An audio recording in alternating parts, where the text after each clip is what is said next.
All right. Good evening, gentlemen.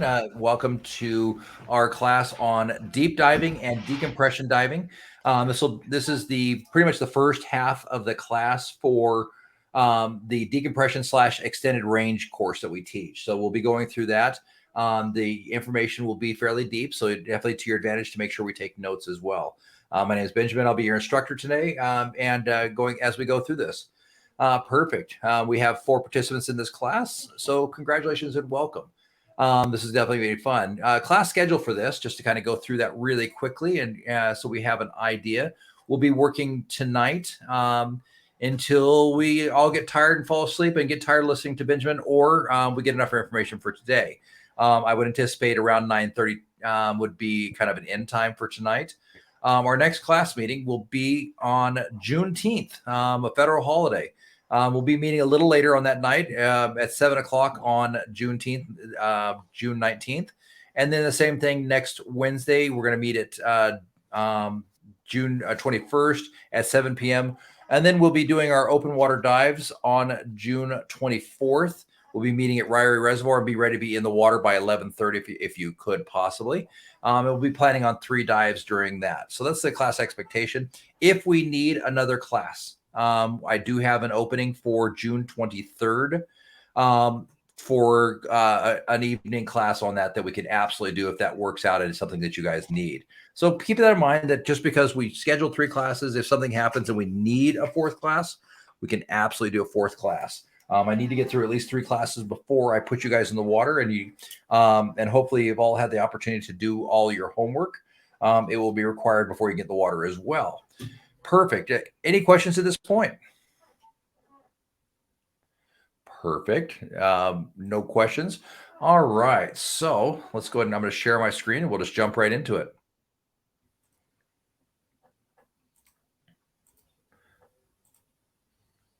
All right. Decompression diving. So decompression diving is a fantastic way to extend the range, extend your depth, and extend your time during diving. As mentioned previously, this is the first portion of a 2-part class that we teach. That's really the first half of extended range. But because we're doing decompression diving and we're talking deep, we'll cover everything from deep diving or that is part of it as decompression diving as well. So be a little bit more advanced class, but we'll go through it and we'll have a good time.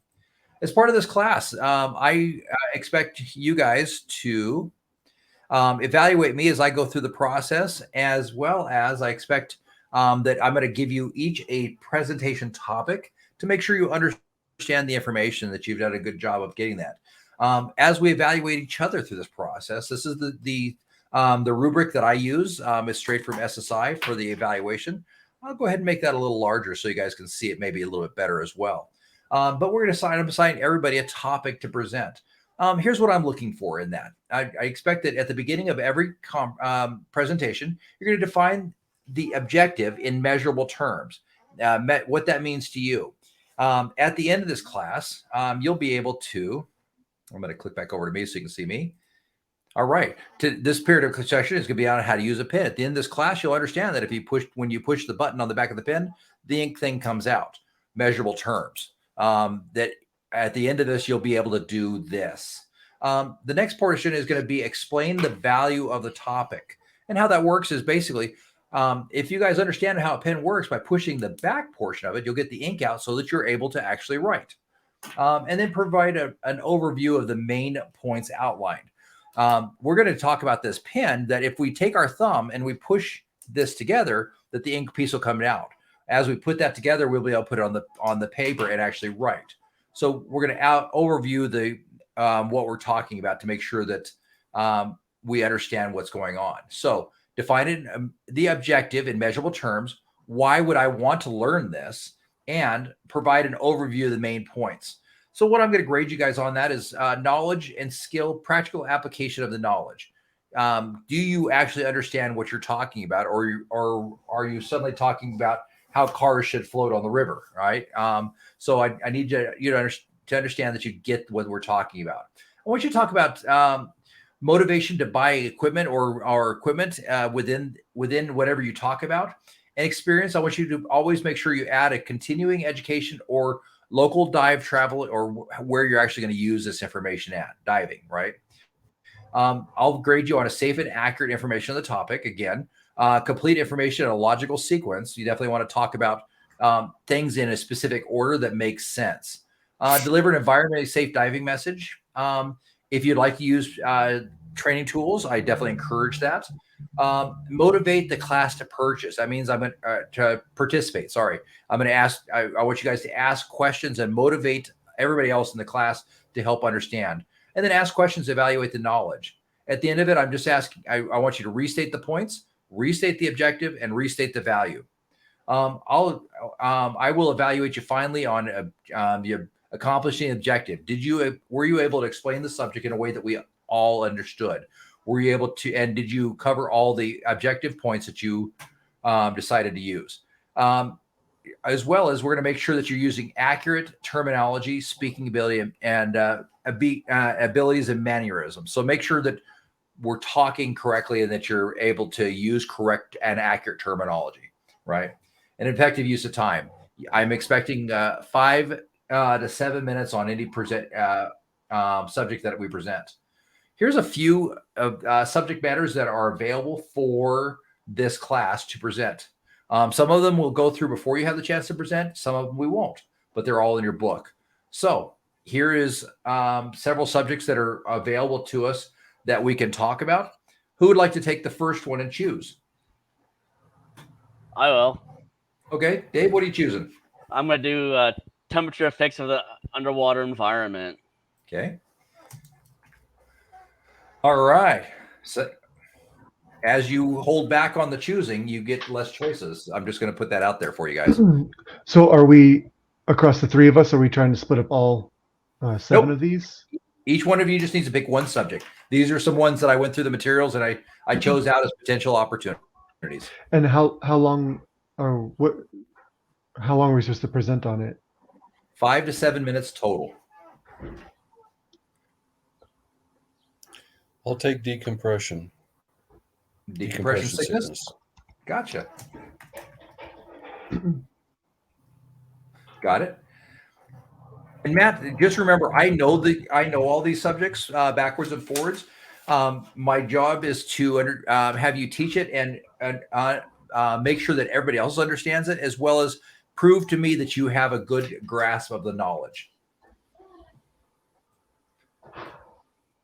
So, okay. What would you like to choose?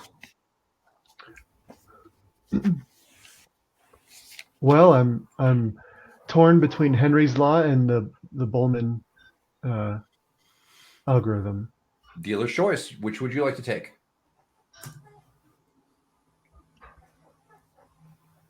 Let's go with Henry's law. Henry's law it is. Perfect. All right. And Dave chosen, Mike's chosen. Dustin, you cannot do equivalent narcotic depth again. All right, let's Absolutely. If you'd like to do it again, you're welcome to do it. I won't stop you. that was so terrible the first time. Let's try Bowman. Bowman? Yeah. Bowman it is. All right. Benjamin, I need to change Yes, mine from temperature effects of the underwater environment. I already did that last class because I do equipment. Equipment it is. Let's see. There you go. Thank you. Perfect. Not a worry at all. Is everybody happy with their choices? If you're not, speak now or forever hold your pee. All right. All right. So let's go jump into some review topics here. So the first tonight's going to be a lot of review of science of diving. Be really straightforward with you. So tonight we're going to go through. We're going to talk about pressure, the concepts of it, Boyle's law, Gay Lussac, Charles, Dalton. We're going to talk about all those guys. We're going to go through best mix and mod calculations. Who can give me what mod stands for? It's maximum operating depth. That is exactly right. All right. Let's just go to the next slide here. All right. So let's talk about pressure. So pressure describes a force of units. It's a mathematical representation that would look something like pressure equals force divided by area, or P equals FA. So it's beneficial for us to understand that atmospheric pressure is the air pressure at sea level is known as the atmospheric pressure. And the common unit for atmospheric pressure in imperial units is known as ATA or ATA. So at sea level, we're going to define ATA or ATA as 1 atmospheric pressure, as 1 ATA. Now, my question to you guys, Matt, for example, is sea level always a perfect 1 ATA? No, there's a lot of different complicating factors, but it's going to be so close to 1, even with all the different variations that you could have based on temperature. And obviously, if there's a storm nearby, like a large hurricane, is going to drop the pressure quite a lot.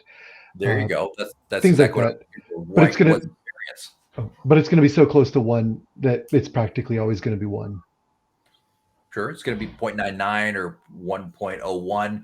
And so what's the variance? What causes a differentiation of an ATA? There's two main changes or causes of change to the standard 1 of ATA.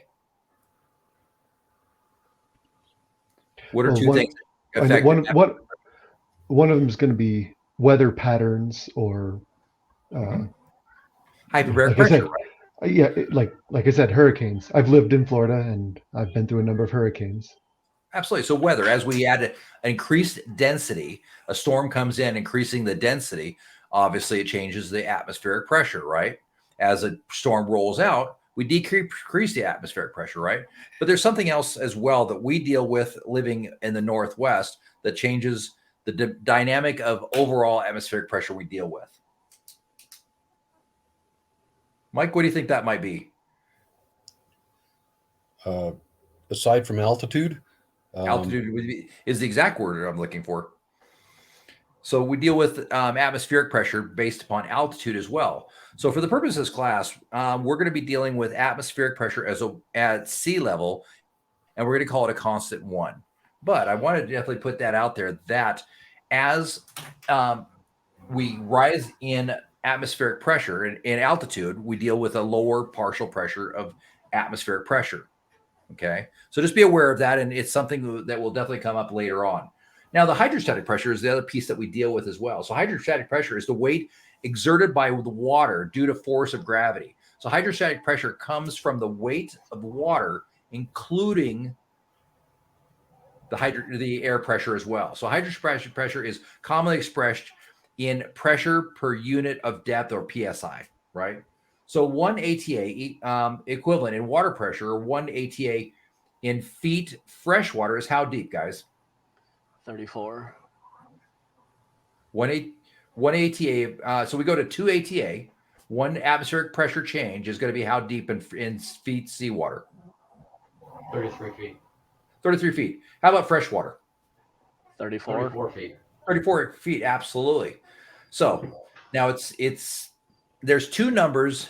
There's a few numbers in all of SSI that I would encourage you guys to write down and maybe tattoo on your forehead or your wrist or your thumb or wherever you want to tattoo that information out, that you will see come up in so many different places. It comes up in deep diving, deco diving, extended range, technical extended range, hypoxic, and so on and so on. It comes up in science of diving. It comes up in so many different places. I would encourage you guys to memorize these 2 numbers.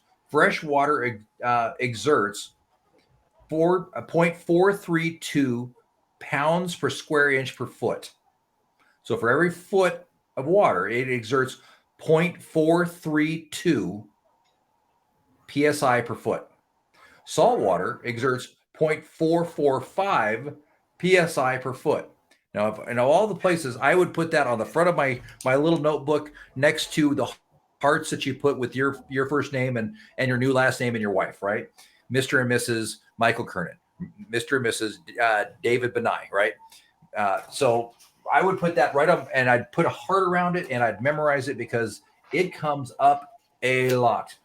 It comes up, believe it or not, in instructor stuff as well. So I'm doing the assistant instructor trainer course right now, and it comes up in that.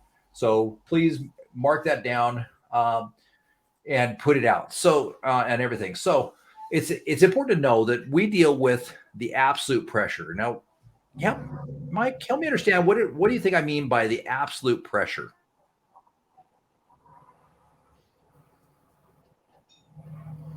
Pressure of the water plus the pressure of the altitude on top of it.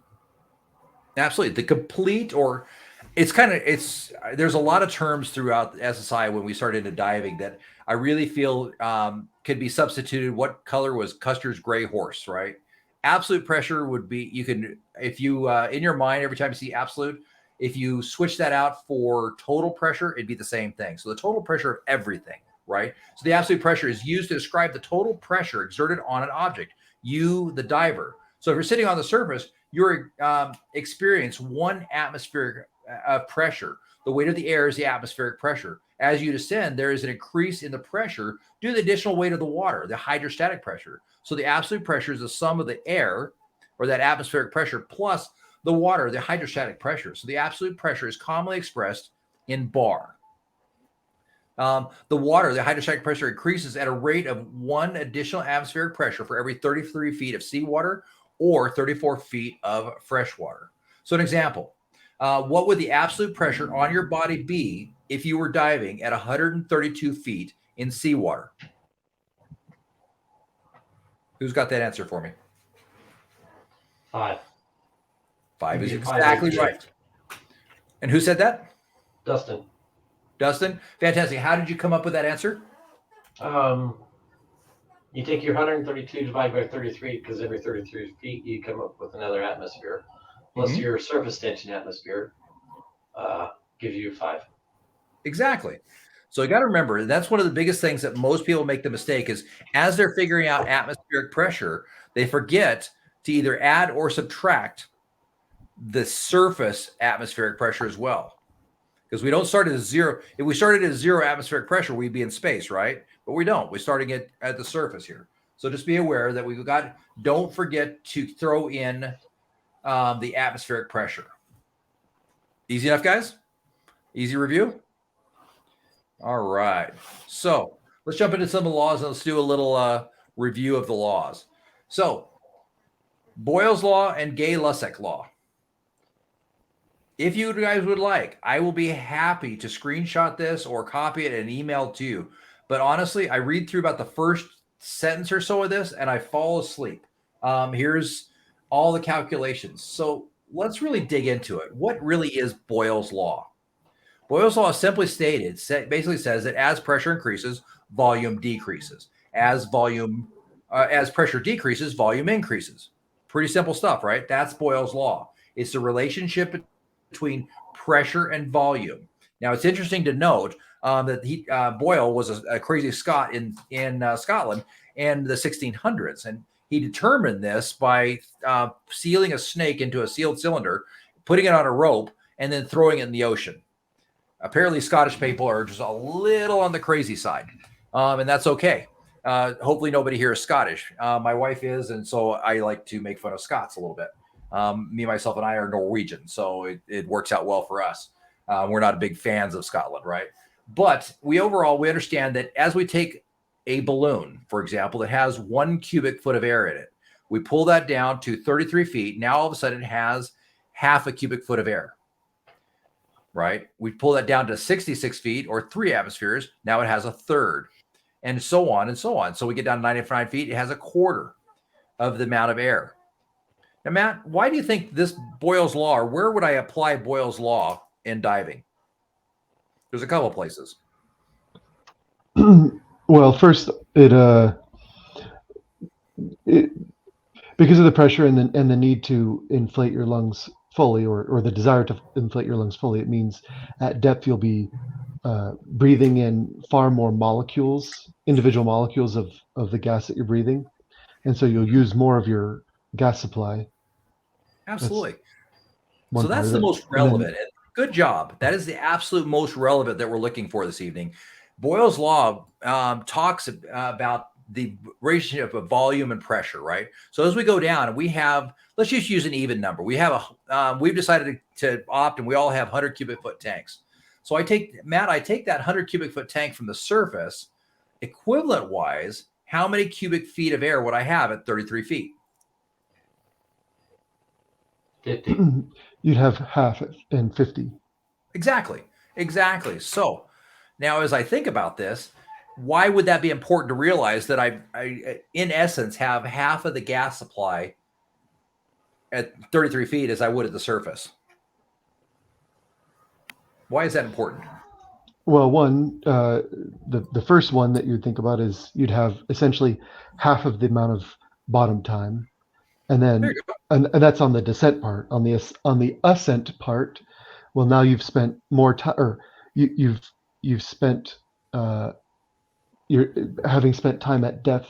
Your body has now absorbed more of the nitrogen and obviously other inert gases. Sure. But primarily, the real answer what we're looking for is I have half of the breathable gas, right? Does that make sense? So as I'm trying to figure out how long I can dive, it's important to know how much gas I have, right?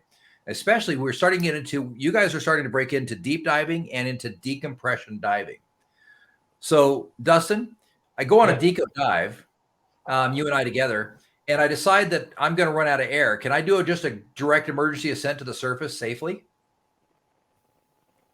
There's several factors into that. As long as you're not holding your breath, constantly exhaling, and watching your speed, you could. But what's the consequence of that? You're going to get bent. Absolutely. So once we start moving into this magic land called decompression diving, we suddenly have a new concern to be aware of. We can no longer just do a quick ascent, or not a quick, but a standard ascent to the surface. We can no longer say, okay, we talk about this in open water diving. The number one way, most accidents can be avoided, by knowing how to inflate your BC and ditch your weights. So you're at 66 feet or 99 feet, whatever you are, and you've entered into that magic decompression idea. You no longer have the ability to suddenly just say, boom, I'm going to go straight to the surface and not have a consequence. So as we start getting into decompression diving, we call it a decompression obligation. I like to think of the decompression obligation as the same idea as my mortgage obligation. If I don't pay the mortgage obligation, bad things happen, right? If I don't pay the decompression obligation, bad things happen. So staying down for a longer period of times and going into this decompression mode that we're suddenly starting to talk about and get involved in has consequences that you have to pay. And you'll pay one way or the other. It's kind of like an ex-wife. You're going to pay for her one way or the other. You just have to make sure that it's a way that you want to pay for it, right? And that you can at a price that you're willing to afford, right? So as you go through this process, be aware. Now, where this comes important is we've got this decompression obligation. It's very vital that as we go through this process, that we carry enough gas or understand that we how to ensure that we have enough gas to be able to pay the toll. Because if we don't pay the toll in gas, we're going to pay the toll in hospital bills. So that's where it really comes important, is understanding that as we descend, we have less gas to deal with. We need to be aware of that through the process. So now I'm going to switch back over to sharing my screen. So the golden rule of diving, never hold your breath, is tied to boils. So boils allows a diver to calculate the pressure they will experience at any depth, the amount of gas that will be consumed at that depth, and how much volume will increase if they ascend from one depth to another. Pressure volume relationship is tied directly to how much pressure acts on a diver as they progress through this dive. Now, interestingly enough, I had a dive last summer. I was doing a solo course, and during the solo course, I had my secondary cylinder as a pony. I had a 30 cubic foot pony bottle that I was running a high blend of nitrox on, and I had a back gas on. As we were getting ready to come up, I went ahead and, because I was curious, at 66 feet, I had this 30 cubic foot tank. What would happen if I breathed it down to zero? As I breathed it down to zero, what would happen if I did a direct ascent? Would Boyle's law kick in? What do you guys think? Matt, what do you think? Will Boyle's law kick in? I'm doing Ascent on a 0 PSI tank from 66 feet. Well, Boyle's law always applies, whether or not it Absolutely. has. Yeah. Absolutely. He's definitely going to kick in. So, Mike, how many breaths do you think I got out of my little, my 30 cubic foot tank? I don't know. 3, 4? 2 to 3. I would say safely 2 good breaths and pretty much a third breath, really. As I ascended from 66 feet to 15 feet to do my safety stop, I was able to get several more breaths out of that. Boyle kicked in and saved my butt. So now, luckily, I want to stress on this highly, highly, highly. I had a whole nother tank full of gas on my back. I had a regulator that was right below my neck. So if something had happened and I had no gas to breathe, it would have simply been a matter of take one out, put another one in, quick clear, and breathe. I had a ton of gas. I was curious, and this is my own way of doing experiment. I discourage strongly doing this, trying this yourself. My mom used to say that a smart man learns from mistakes of his own mistakes. A brilliant one learns from the mistakes of others. So learn from my law on this as well. So that's what Boyle's law comes into, is how much breathing gas we have. Now, it certainly has an applicable effect on our lungs. Overexpansion injuries are absolutely tied to Boyle's. The amount of gas we need to float in the water column in our BC, absolutely tied to Boyle, right? If a diver, and this is one of the questions on your deep dive test, if a diver uses 5 pounds to stay buoyant, perfectly buoyant in seawater at 40 feet, will he need to add, subtract, or remain the same amount of lead in freshwater to keep the same buoyancy? Who's got it for me? You need to take away. Subtract. Why? Because fresh water isn't as dense as seawater. That's exactly right. Good job, Michael. So, absolutely. So, understanding the basic ideas of those is definitely to your advantage. That is definitely a test question for you as well. All right. I'm going to kick back over to sharing. So as we go through this process, we start learning a few basic ideas. Now, you guys have really focused at this point on the partial pressure of oxygen, but we've focused very, very little on the partial pressure of nitrogen in our mix. And I'd like you guys to start getting some taste of that and getting a better understanding that nitrogen is really not your friend unless it's in your car tire. In your car tires, it's great. In your body, not so great, right? So as we start looking at this, we realize the partial pressure of something at zero depth, the partial pressure of oxygen is 21%. Nitrogen is 79% at the surface. It makes a total volume of 1. But as we go down 10 meters or 33 feet, it suddenly becomes 2 bar. But now we have a partial pressure of 42% or 0.42 oxygen and the partial pressure of 1.58. Because we have half the volume. So we have the same molecules taking up twice as much space, right? So as we go to 20 meters, 66 feet, now we're suddenly at 3 atmospheres. Now there's a magic point. I want you guys to start getting the idea of about 2.41. Nitrogen stops becoming your friend unless you're Michael and like to go to the bars, right? Other than that, for the rest of us who can't hold our liquor, nitrogen stops becoming your friend. So there's a partial pressure limiting point that I want you guys to start getting the idea of, that on nitrogen that becomes of greater concern. And it's not as deep as what you've been told. I mean, I get it. The deep dive certification is going to give you the ability to dive to 130 feet. I get that absolutely on air. But just because you can do something doesn't mean you should do something. So I want you guys to start getting the idea and start looking at the nitrogen load and what the nitrogen is doing to you and how much nitrogen you're uptaking. Now we're going to play some fun games when we go out. And my joke with deep diving is I'm better than Milton Bradley. I have more games. And Don may have heard that joke somewhere else as well. But I definitely have some fun games that we will be playing and learning a little bit more about the wonders of the nitrogen mistress. So as we start looking at the idea between Boyle's law and Gay-Lussac law, we start getting an idea that, wait a minute, are they really the same law, just talking about different sides of the same coin? What do you guys think? Gay-Lussac, Boyle's law, are they the same? They're connected to the same law, the They are ideal connected. gas law.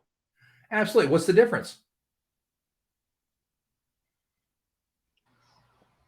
Well, it says right there, but Gay-Lussac is a proportion of volume to temperature, where Boyle's is pressure to volume.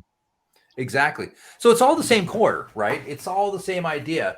It just has to do with the way you're measuring the amount of content, right, and the amount of gas. That's really what we're looking at, is how we're measuring. Are we measuring the pressure of it, or are we measuring its volume? In truth, they're really kind of the same idea. One causes the other, so they have a hand-in-hand relationship. Now, interestingly enough, Boyle's law was our crazy Scott for the 1600s. About 9 years later, after Boyle came up with his initial discovery, which did not, by the way, have anything to do with temperature, because apparently Scots run around in these little skirts with no underwear in the snow, and they're cool with it. There was a French guy. Marriott came along about 9 years later, and he did his studies on plants. And what he determined, and he's the one that actually added at a constant temperature, he determined that as volume increases, pressure decreases. As volume increases, or as pressure increases, volume decreases. As volume decreases, pressure increases. But he added the very key in my belief here, that at a constant temperature. So it wasn't Boyle. As much as SSI would love to believe that it was all Boyle that came up with the temperature idea, it was not. And that is a historical fact. It was actually Marriott. So if you hear somebody, and you happen to do any dive training in the in France area, you'll hear Marriott instead of Boyle. Same law. Interestingly enough, he discovered it using plants instead of snakes. So he was an odd one as well. If you ever have time, read a little bit about Marriott. He was an interesting dude. So was Boyle, though. They were all definitely interesting guys at that point. So question for you: knowing the pressure and volume are directly related, how would this affect the amount of gas you need at a depth of 99 feet versus 33 feet? Dustin? At 33 feet, you're not going to go through as much gas. 99 feet, you're going to go through 3 or 4 times more gas for every breath you take. Absolutely. Now, Matt, adding to this, how would this affect a warm water dive versus a cold water dive, and why? With cold water, you're going to take on nitrogen faster into your tissues than with warm water. Absolutely. The gas is also denser as well, right? Right. As the body works harder in cold water, it's going to definitely take that as well. So, Matt, what is the volume of usable gas in an 80 cubic foot tank at 33 feet seawater? It would have the appearance of one that's 40 cubic feet. Exactly. Good job. Just making sure you guys are all paying attention. So Charles' law, as we go through this process, is P1 times P2 equals P2 times are you guys already bored of the formulas? Mike, how are you feeling about formulas right now? Well, I'm always bored with formulas because it you. isn't fun, but it's something that I need to know. So don't worry about me on it. Okay, I'm just making sure. So practical application for Charles' law. We can certainly get into the basic idea that if the pressure of a gas is constant, then the volume of the gas varies directly with temperature. If the volume of the gas is kept constant, then the pressure of the gas varies directly with temperature. Sounds a lot like Boyle's, doesn't it? So what is the practical application for these laws? Simply stated, here's what you really need to know about the laws. Honest to God, this is all you need. Boyle Marriott is pressure and volume. So here's where you apply that. Think of a balloon going to depth. The outside pressure squeezes it in. That's Boyle's Marriott, right? Charles' law is pressure and temperature. So think about a boiling pot. The pressure in the pot against the lid. That's Charles' law. Gay-Lussac is volume related to temperature. So think about a hot air in a balloon. This is the expansion of the air, or the volume of the air as it expands. Henry's law is gas dissolved in a liquid. So think Kool-Aid crystals into water. The faster we stir it, the faster it mixes. The more we mix, the more concentrated it becomes. Now, note, a side note of this, just remember that it mixes and dissolves better in cold water because of the density. Simple enough. But Henry's law is the law of dissolved gases. And like I said, just think Kool-Aid. And Dalton tells us that when we have a mix of different gases like air, each gas pushes on things around it at its own strength. The total pressure exerted by a mix of gases is equal to the sum. Kind of no-brainer right there, isn't it? We use this to understand partial pressures of gas in a mix for at depth. An example, best blend for mods. Now, simple it up. Here's where we use them. Boyle-Marriott is used to determine usable gas in a tank during a dive. Charles' law is used to understand when to stop and let the tank cool when we're filling a tank. Easy enough? Gay-Lussac's is the effect of temperature around us when we get ready to dive. So a tank sitting in a hot car or a tank sitting in cold water. That's when we start to apply Gay-Lussac. And Henry is perfusion and diffusion of nitrogen in our body during a dive.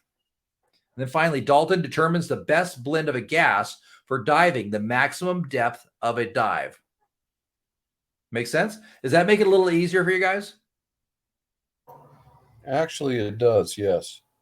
Perfect. I worked hard to figure out how do I simplify these laws to the least common denominator so they actually make sense to everybody. And this is what I came up with. So these are all my individual. You will not find these analogies anywhere in SSI. These are my own personal fun analogies. So if you guys would like, this would be a good time to take a screenshot of this because this is where we use all these if that makes it easier for you. I can also email it to you if you'd like. Make sense? All right. So the general gas Can you law- go back? Can you go back? I took a absolutely- picture half a second after you did it. So No worries. Go for it. thanks. Would you like the previous slide too? Sure.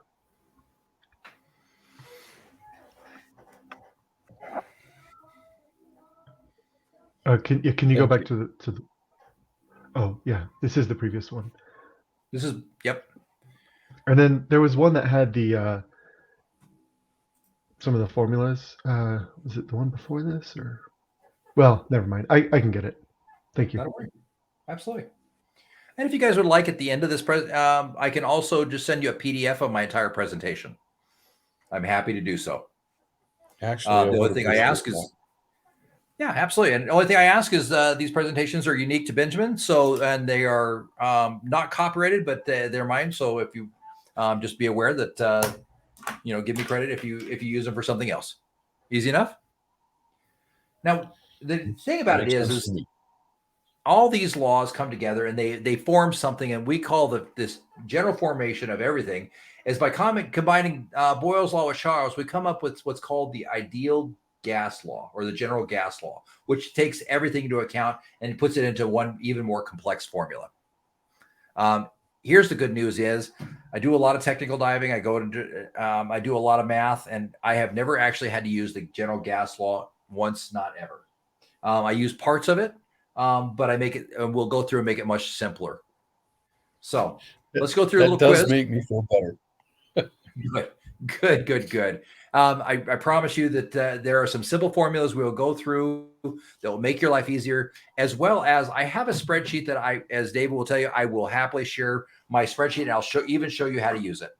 So nitrox is a term used to describe breathing gases made of oxygen and nitrogen mixes, with the oxygen percentage being higher than? This is Dave. I'm going to say 21%. 21% is exactly right. The percentage of oxygen needed in a gas mixture for a diver to maintain consciousness at sea level? 16. 16 is exactly right. What is the minimum amount of percentage of oxygen needed to sustain life? I think that one's 10%, isn't it? 10% is exactly right. Good job, guys. There's some of these that are from your book, and this is how I test your knowledge to make sure you actually read the book. All right. So with Henry's law, why would we need to be concerned with lower temperatures?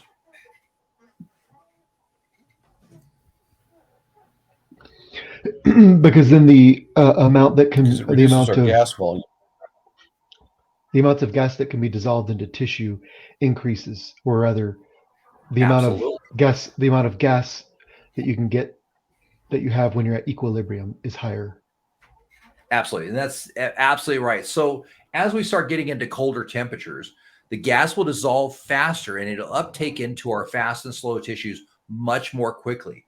In my opinion, it is the most overlooked portion of Henry's law by far by anybody. I don't think that anybody talks nearly enough about this idea.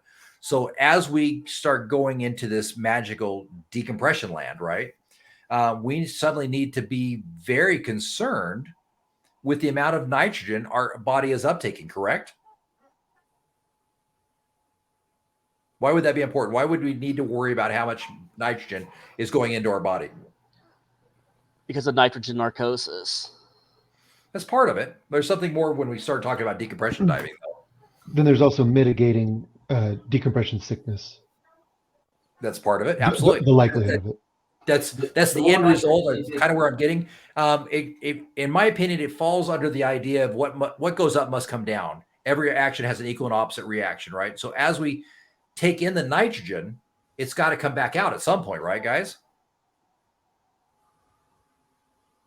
Yes? Right. Right.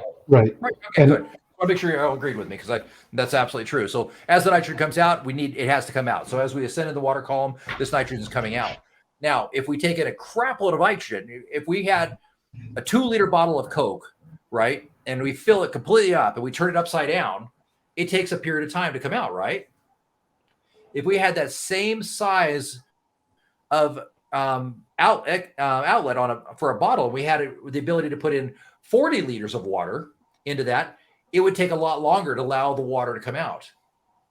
Right. The way I like to think about it is on my camper, when I'm getting ready to add water for our 40 gallons of our water into our camper, it takes for freaking ever to fill that thing up. It's literally a 5-minute process for me to put the garden hose in the camper to put the water in. If I only put a little bit of water in, it doesn't take very long. If I put a lot of it of water in, it takes a long time. Right. Same thing with diving. If I stay down for a long time, I build up a lot of nitrogen. As I come out of the water column, I need to let that nitrogen come out. Right. So as we start dealing with this, there's a couple of things to be aware of. Is cold water, it'll allow that nitrogen to flood into our tissue a lot faster than what we're counting on. We have to let that nitrogen out. So we have to be concerned about that when we start doing things like ascending, safety stops, and even more importantly, deco stops. So as we start diving cold water, we need to make sure we're a little bit more conservative when it comes to safety stops and deco stops. Which, as we start using things like gradient factors to increase our safety margin, that we're using a more conservative gradient factor. And we'll get into gradient factors later on in this course, probably not tonight, but at least on Monday, we're going to start hitting gradient factors to understand those. But as we start getting into colder temperatures, there's other things to be aware of as well. For example, I was diving in Yellowstone this weekend. And as anybody want to guess why we ended our dives? You were cold? I was cold. It's freaking 41 degrees, dude. You get cold, man. Heated intersoles only last for so long, too. So that's the thing is, as you get into these dives, you have to realize that a lot of the mitigating factor, the ending factor for what we do up here, you're going to end on cold. And if you've gone through, and I've done this, you go out for an hour-long dive and you build yourself up 21 minutes of deco in a cold lake, and you get to that point where you're at the hour, you're like, I'm ready to be done. And you look at your deco, and all of a sudden you have 21 more minutes of time you have to remain down. I am telling you right now, if you are cold and your hands hurt and you start into a deco, that will be the longest freaking deco of your entire life. The colder you are, the longer that deco will feel. And I promise you, it will feel like a freaking eternity. It would be more preferable for you to go over to your ex-wife's house and have dinner and talk about alimony than sit through a 20-minute deco session when you're cold. I just putting it out there, right? It is the least enjoyable thing you will ever do in your life. 21 minutes of deco when your hands hurt because you're cold. So there's a lot of factors to be aware of when it comes to cold. The other piece of this is as well is not only is the nitrogen now absorbing more diligently into your tissues, but what happens to our body, Mike? We talked about this in stress and rescue. What happens to your body when you start getting cold? How does your blood flow? Well, your blood vessels constrict so you don't move as much blood through your extremities. Absolutely. So vasoconstriction, right? Donnie, what's the other thing that happens? Is Donnie actually here? Let's see. Here we go. Don, are you here? Yeah, I'm more or less here. Let's see. Other than vasoconstriction, let's see. I assume that when he says vasoconstriction, he means like the shunting away from like surface vessels. So you retain the blood more towards your core, so your peripheral tissue doesn't get as much circulation. Exactly. There we go. By the way, guys, Donnie is our resident EMT and expert in all things medical. So I usually rely on Donnie for quite a bit. But yeah, there's several things to be aware of when we start getting into colder temperatures: vasoconstriction, shunting, starting to pull that blood away from the extremities, the fact that it's absorbing more quickly. So there's a lot of things to be aware of. When it comes to deco diving, cold becomes a much bigger issue than it does for just about anything else. And like I said, the last thing you want to do is have a 20-minute deco time when you are cold. It will be the longest thing you ever dealt with in your entire life. So, all right, well, let's jump over to Dalton's law a little bit here. I'm going to put that back up on our screen. Let's see. So Dalton's law is the common and most common formula we use, whether we realize it or not. And Dalton is the basis for most nitrox calculations.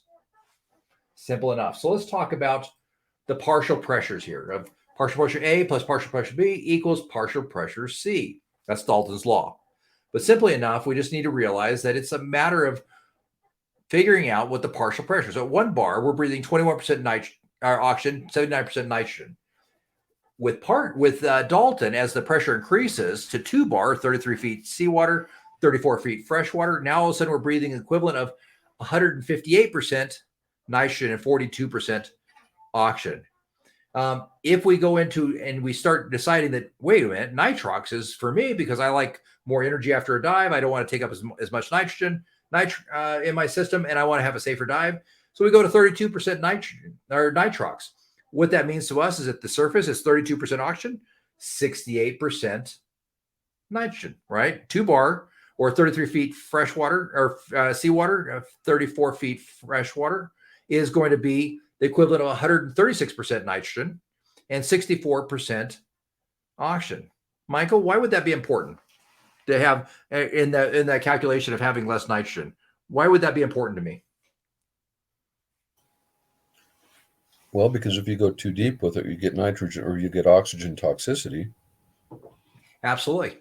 That's certainly part of it. That's not quite what I was looking for, though. So one of the things is that go ahead.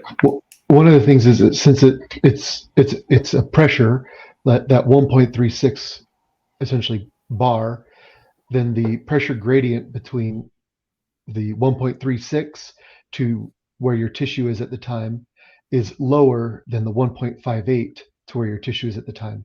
So your uptake of nitrogen will be slowed down with a lower partial pressure of nitrogen. Exactly.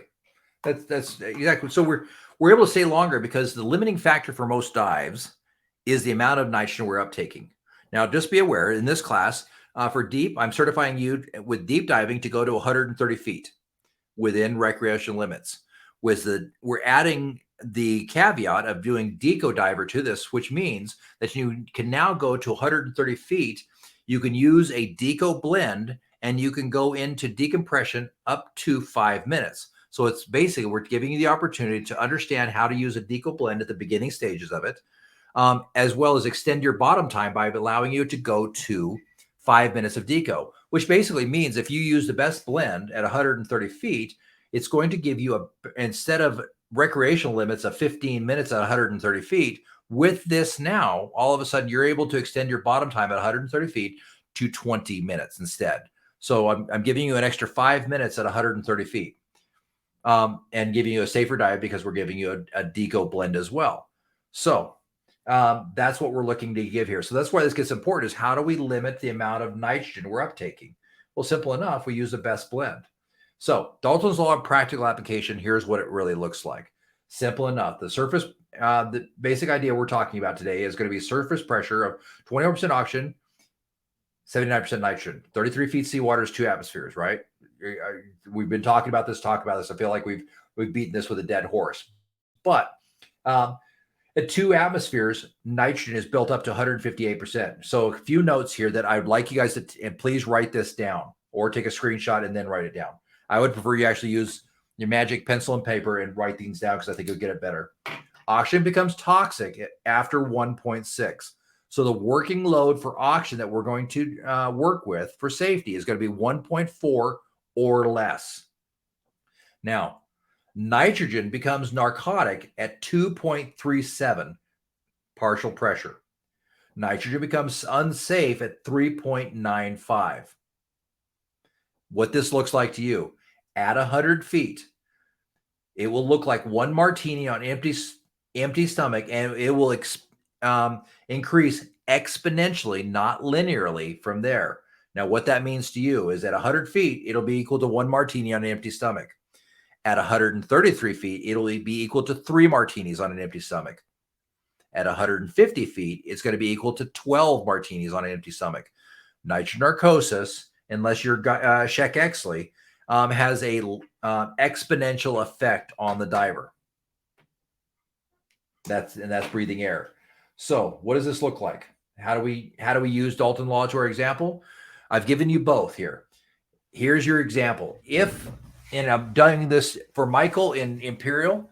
I'm just kidding. I always do them in Imperial as well. I just like picking on you, Mike. So Imperial, if a diver wishes to make a dive to 115 feet, what is the best mix for this dive? Here's how we do it. We take 115 feet and we divide it by 33 feet seawater. Gives us a partial pressure, or an atmospheric pressure of 3.48. Here's where most people screw up. They forget the magic surface number. You've got to add the magic surface number in there. If you don't, you're gonna be off. So that gives us a partial pressure of 4.48 of actual pressure. Now remember, our maximum working load of partial pressure for oxygen is 1.4. So all we need to do is simply divide 1.4 by 4.48, and we come up with 31% nitrox. That's how we figure out our best blend. That's what we're trying to do is, and where would I use this? Matt, thank you for asking that question. That was a very good question, by the way, very astute. Here's what I would do. If I was going to go dive the Lady Luck, I talk about the Lady Luck a lot because she's one of my favorite dives. She's a 378 or 398 foot ship that was sunk off the coast of Fort Lauderdale. Her deck sits at about 120 feet. So what I can do is, if I want to go out and dive her, is I call up the local dive shop that I'm going to be renting my tanks from and say, hey, I'm diving the Lady Luck. The deck's at 120 feet. The sand's at 140 feet. And I can order out the blend of what the dive I'm going to do. I no longer am tied to, because now you guys are all, by virtue of this class, once we get done, you guys have all stepped your feet into the technical range, and no longer are you doing dives based upon whatever the dive shop feels that you should be doing, or the resort thinks would be best for you. Now you guys are stepping into the realm where I control my dive and I order out what I want. So I call over to my favorite dive shop down there and say, hey, this is what I'm going to do. And I go through this formula. And once I figure out what the depth is that I'm going to be diving, I give myself a little safety margin, and I go through this and I call up and I say, hey, I'm going to be doing a dive to 125 feet. I do the math. I divide 125 feet by 33 feet seawater, gives me 3.79. I add my surface pressure, gives me 4.79, and I simply divide 1.4 by 4.79. If I'm going to do a dive to 125 feet, I know my best blend is going to be 29%. Make sense, guys? So who's got their pencil and paper and their cell phone ready to do some math with me to make sure you guys understand this? I'm ready. Yep. All right. I'm going to take the chart off the computer, because I've made that mistake before where I've left the handy dandy chart. By the way, I'm going to just throw this out there. If you have the My SSI app, and you go to the tables. This best gas table is in your tables, but I'd really like you to use the math and understand the math. And you guys are welcome to question Nikki. She will tell you flat out. It has been many, many moons, many years since I have used the chart anywhere. I do my own math. I generally do it on the boat or before, but it's been the only time I keep the chart up is for you guys. It's better to use the math. It's just once you get it down, it's pretty easy. So let's do the math. I want to do a dive to 99 feet. What's my best blend? Using a partial pressure of 1.4.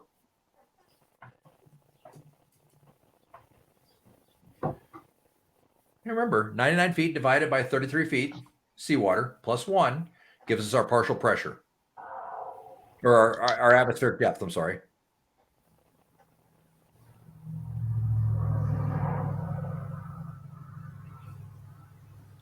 I got the answer if you're ready. Okay, put it. Go ahead and type it into the chat.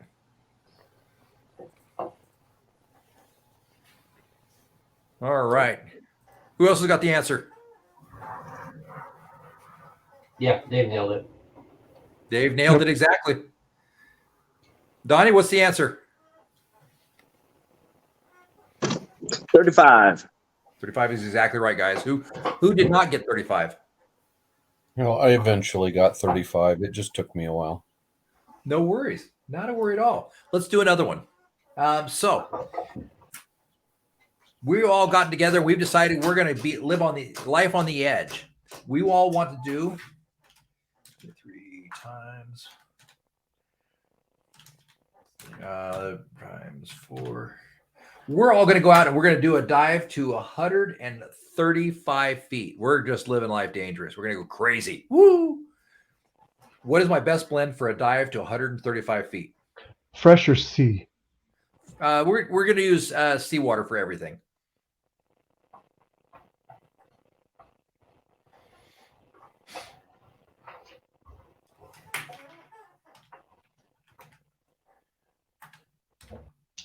Yeah.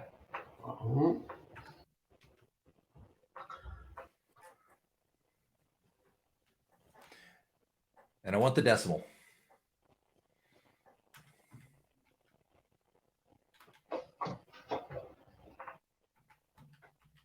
get this one out.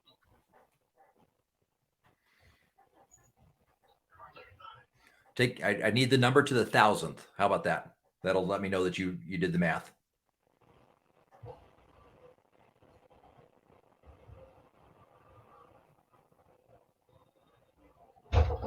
Who's got it? 27. Yeah, Dave got it. What's the 1,000th place though? It's a 4. 27.504%. There you go. 27.5 tells me you did the math. Mike, is that what you came up with?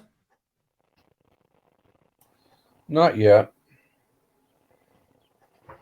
Okay, I'll give you a I moment. recommend that you not wait for me to get there, though. Hey, it's all good. I want to make sure everybody gets it. Hey, this is a sport of, go at your own pace and go slow. If we rush you, that's unsafe. We're bad dive buddies if we rush you. I want you to make sure you understand it. That's more important to me than anything. Because knowing is half the battle. 5 cool points for who can tell me who came up with that phrase. Come on, nobody knows this one? So, for what? Knowing is half the battle. Where did that phrase come from?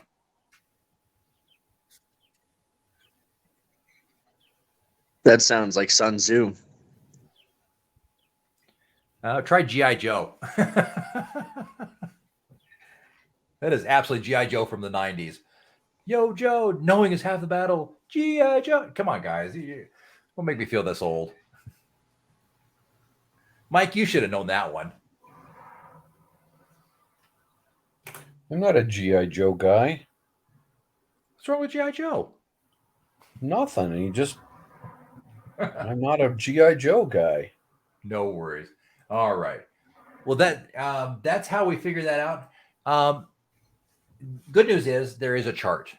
Bad news is I would really, really like you guys to, I guess it's not really bad news, but I would really like it if you guys would take the time to internalize this formula and understand it. There are times where you'll go places where you do not have internet. It is not as worldwide as people would like to believe. And knowing how to do the math will definitely be to your advantage. Good news is it's not terribly complicated math. Now, there's another half of this math. The other side of this math is, and this is Dalton. This is just the same formula, pretty much in reverse. And so if we wanted to figure out what our maximum operating depth, what's the deepest I can dive without going into oxygen toxicity on this blend, this is how I do it. So for example, we're going to always make sure we use a 1.4 maximum partial pressure for the working load. Simple enough. So a diver wants to know how deep he can dive on 40% nitrox. Here's how he does it. 1.4 divided by 0.4 equals 3.5. 3.5 minus the surface atmospheric pressure is 2.5. So 2.5 times 33 equals 82.5 feet. Pretty simple, guys. And good news, Mike, this is probably the most complicated thing that we go through. So, Well, that's good because I don't want to hold everybody up forever. you're doing good. You're doing fine.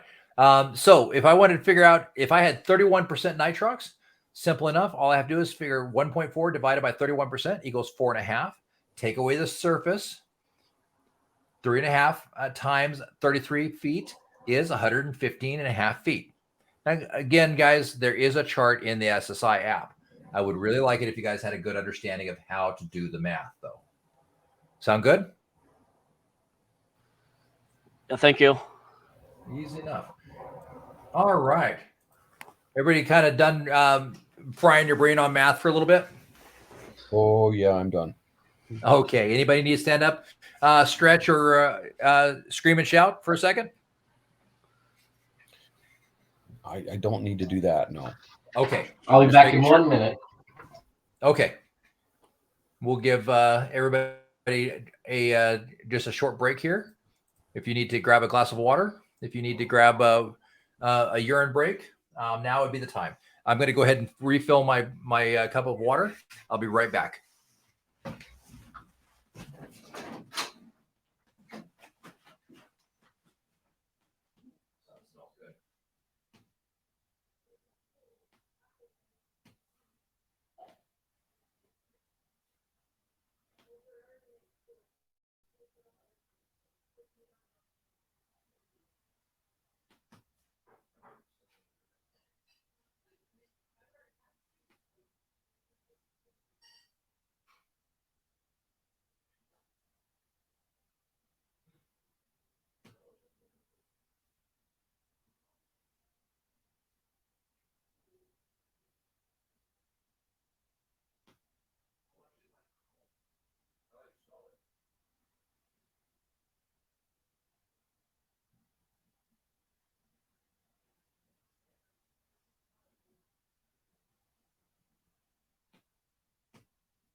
All right. Everybody back? Yeah, I'm back. It's Dave. All right. And yes, guys, just in case you were wondering, yes, my mug actually says that. Nice. That's a group out of California, Black Mask Divers. Are kind of fun. All right. All right. Let's go to chapter 2. We're cooking with gas today. This is Donnie's favorite subject, by the way. And Donnie is an absolute expert on it, which, by the way, brings us back to Donnie. We have the opportunity to choose a subject that you're going to teach. Which subject? Since you were late to the party, you get the last choice. What would you like to choose? You'll have to unmute yourself, though. Let's do equivalent narcotic depth. Donnie has N. That's a big one. Good for you. All right.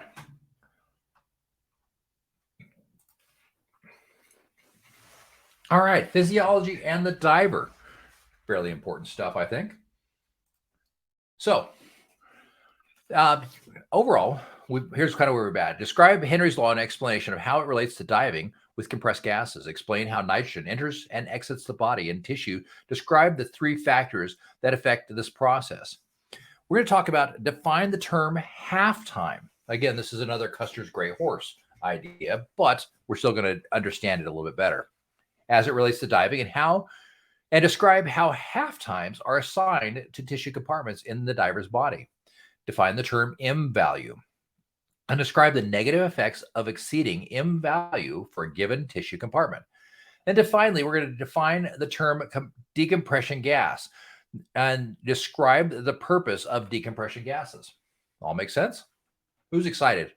Just to be excited with me. Woo! Woohoo. There we go. Whoa. Okay. Making sure you guys aren't asleep on me. All right. I have a ton of these little fun videos. This one's called How the Lungs Work.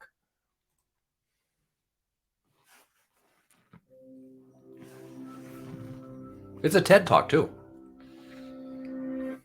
Many of us have hundreds of things on our minds at any moment, often struggling to keep track of everything we need to do. But fortunately, there's one important thing we don't have to worry about remembering: breathing.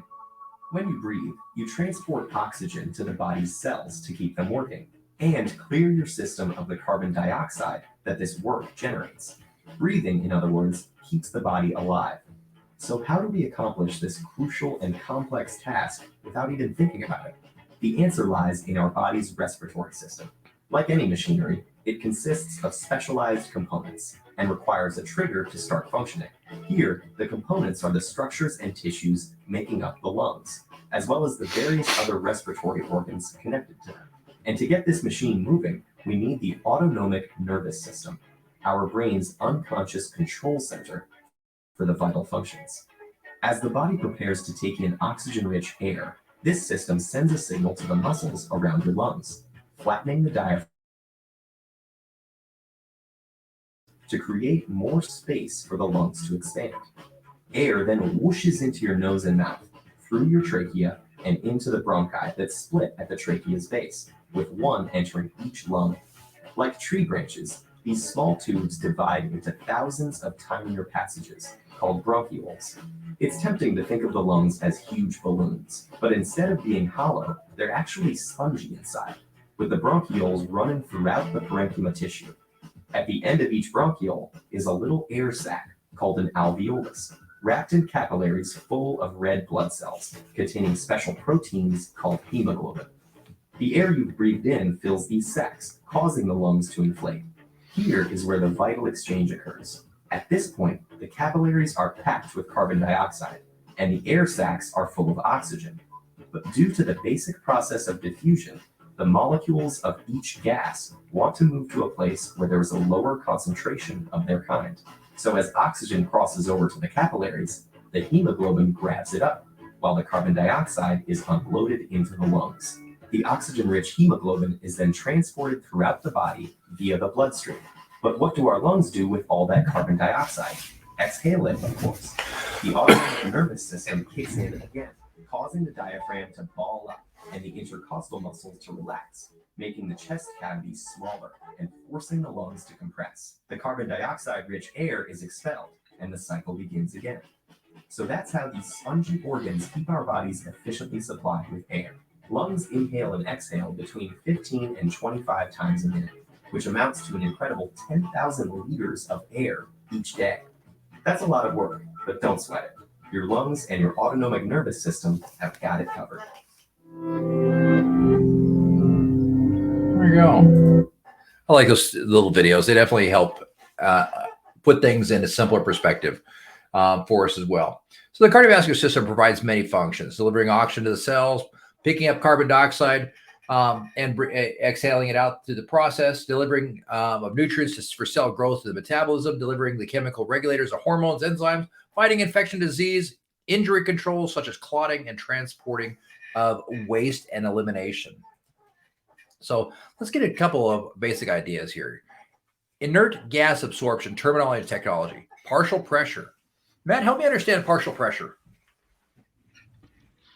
So every gas in I'm here. Every gas in the Matt, mixture are you of, there? I think I'm live. Oh, okay. Dustin is not here, but let's see. Don, you want to give me an idea of partial pressure? Help me understand partial pressure. I believe someone was speaking on it, unless that was something else. I did not hear that. Matt, Yeah, were you Matt speaking? I'm sorry. Yeah, Matt was talking. Yeah, partial pressure. It's the amount of pressure that each individual gas in the gas mixture has on the whole. So every partial pressure of any gas, of any individual gas in a mixture, would add up to the entirety. So up to 1, or whatever the pressure, the combination of all of the pressures together would equal the total pressure. There you go. Perfect. Mike, talk to me about absolute pressure. What is absolute pressure? Absolute pressure is everything combined. Everything that has an effect on it combined. Exactly. What is bar, Dave?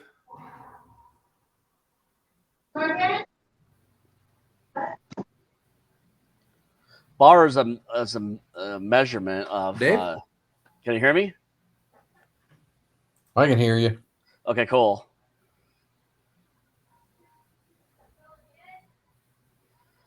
Can anybody hear Dave? I'm still here. Okay. I felt like I was in a bad Cheech and Chong movie. Dave's not here, man. Now that one I know. There you go. Yeah, that's fine. Yeah, so bar is a measurement of pressure, if I believe. Correct. Absolutely. All righty. I'm going to leave the last two for Dawn. Dawn does a great job of explaining these. Dawn, explain alveoli and alveolar air. All right, let's see. Alveoli are those little sacs in the picture there. They there's about, oh gosh, how many of them? Sorry? 300 million. Yeah, 300 million of them in your, I'm sorry, there's some background noise.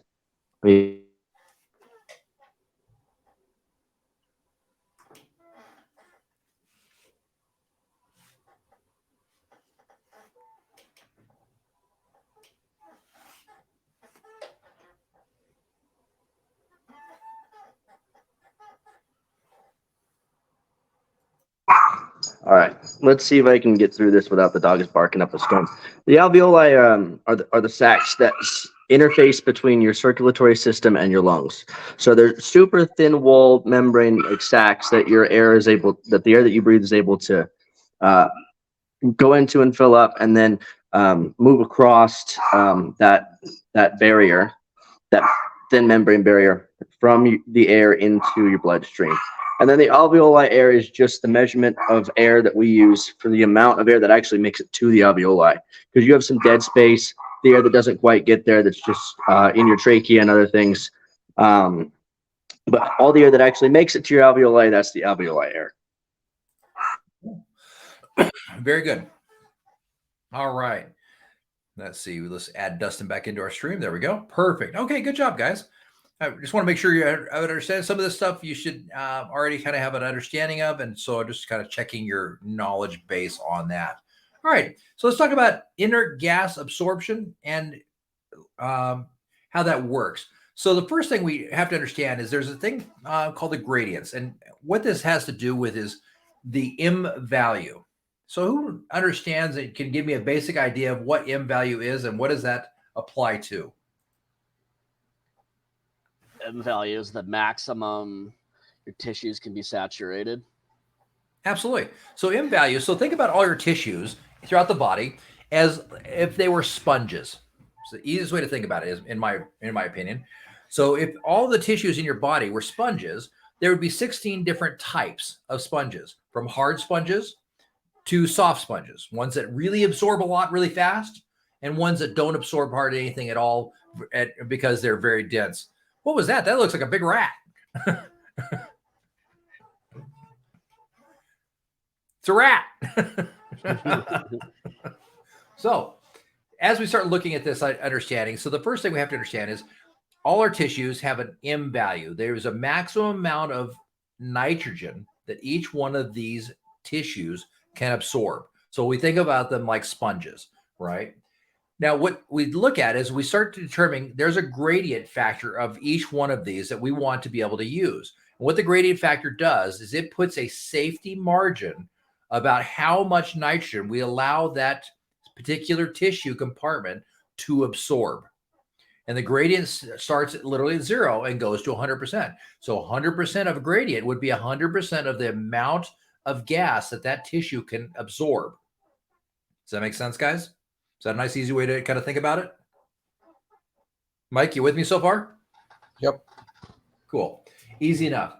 So as we start talking about these different tissues or different sponges throughout the body, we start classifying them as fast or slow tissues.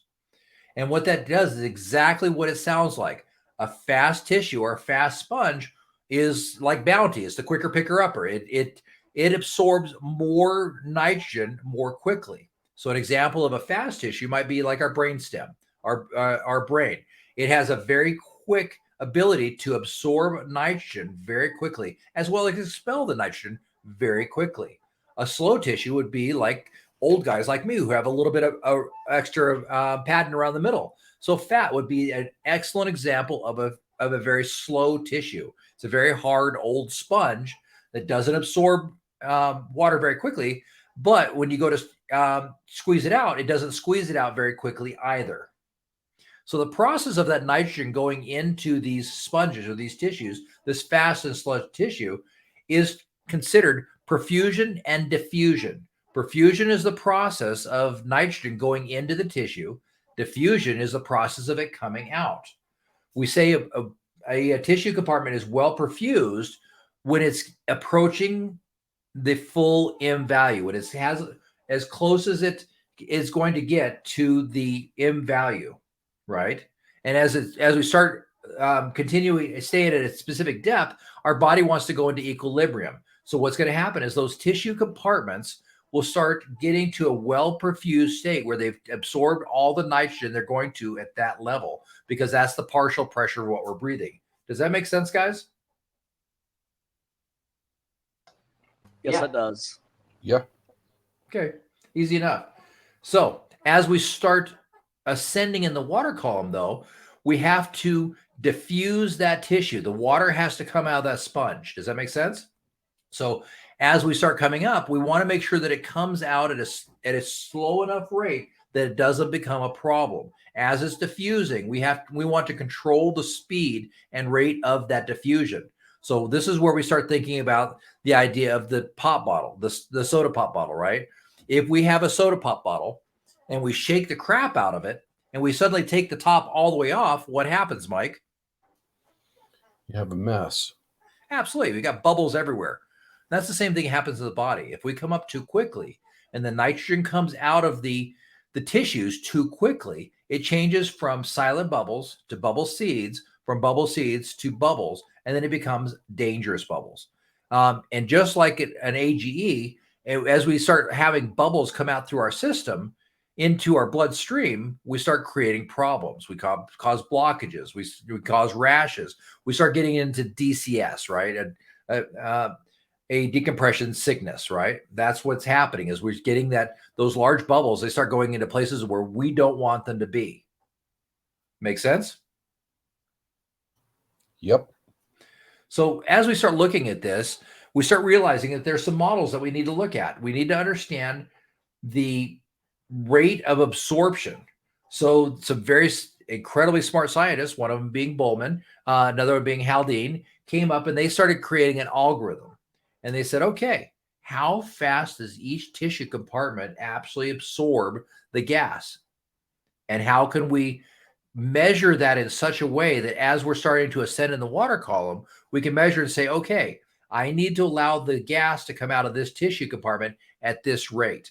How do I control that? And what's that speed? So they determined the saturation desaturation model that's currently being used. Haldane was the first one, and Workman came along and came up with the critical difference. And then finally, Bowman came after that and put together an actual algorithm against the entire process. Now, they determined something called half times. And the half time is exactly what it sounds, is what is 50% of the time for a cell or a tissue compartment to be able to saturate or desaturate. What is the 50% point of this? Does it make sense? That's what they have. It's like radioactive half-life. I get it. Exactly. It's another example of what color was Custer's gray horse, right? It's everything you need to know is right in the name. So overall, what we've determined though is there are ways that we can decide how do we get that nitrogen out of our system a little faster with a little bit more efficiency. Now, if we had a jar and we filled it up with red Kool-Aid, how can we change the jar from red Kool-Aid to pure water? What would that process look like?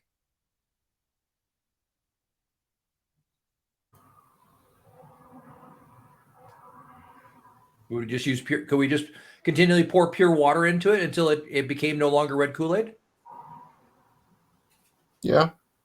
Yeah, absolutely. And it would take time, right? It's not going to be an instant thing. I can't just take it and start pouring it in, and a second later it's all gone, right? I've got it. It's going to take time, or I'm going to make a big mess. So what we can do is we can start moving into something called a decompression gas. Now, decompression gas is a gas that has a higher partial pressure of oxygen than what we're currently breathing. So you can use nitrox as a travel gas, as a bottom gas, but a decompression gas is generally defined as a gas that's higher than the partial pressure of oxygen of what you're currently diving. And the reason being is like that pure water that we put into the bottle of Kool-Aid. If I have a higher partial pressure of the oxygen, I'm able to flush the nitrogen out more efficiently. Our bodies want to be in equilibrium with the world around us, right? Would you agree with that, Donnie? Yeah, absolutely. That's just your standard homeostasis. Exactly. I'm glad you brought that, because that's the exact term I was going to look for. So our bodies want to be in homeostasis with everything around us, or equilibrium, right? They want to, if we go and we live at the altitude of 8,000 feet, our bodies will eventually acclimatize and find homeostasis with that. If we go to sea level, our bodies will become homeostasis with that.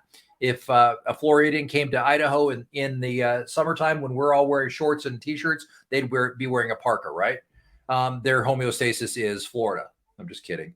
It's always fun to go to Florida in January because Nikki and I are wearing shorts and t-shirts and renting a convertible. Everybody else around us is wearing parkas. It's hilarious. We're like, what are you doing? It's not funny. I talked to a guy in Walmart today that was wearing a coat, and he'd just come up from Florida, and he was cold. Absolutely. We're running around in t-shirts. Man, I've been wearing shorts. If I'm off work, I'm in freaking cargo shorts. In fact, I was at teaching last night in cargo shorts and flip-flops. It was awesome. I was excited. It's 65 degrees. That's their winter, though. Just kind of fun stuff. But either way, the idea is our body want to be in homeostasis. So the definition of basically a decompression gas is going to be a higher partial pressure of oxygen than what we're currently using, what we're currently diving with. Now, with this class, this initial class will allow you to use a decompression gas up to 40% nitrox. When you're ready to move up to the next level and be able to use partial pressures of oxygen that are higher than 40%, anywhere from 40% to 100%, that's the next class. So that's called extended range. And I can certify you on that as well. But for this purpose of the class, setting the appropriate target and appropriate expectations, I'm certifying you guys to go to 130 feet to use up to 5 minutes of deco with a decompression gas up to 40%. Now let's back up for just a minute. What would be the best blend of Benjamin? Yes, sir. The audio is coming through really garbled. I could still understand. I don't know if others could.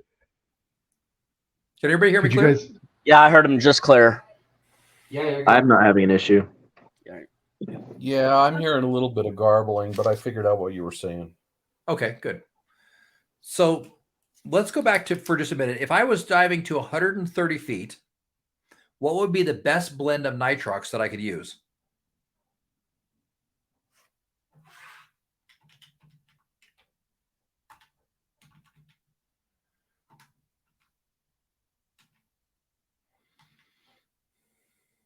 What's the best blend of nitrox for 133 feet?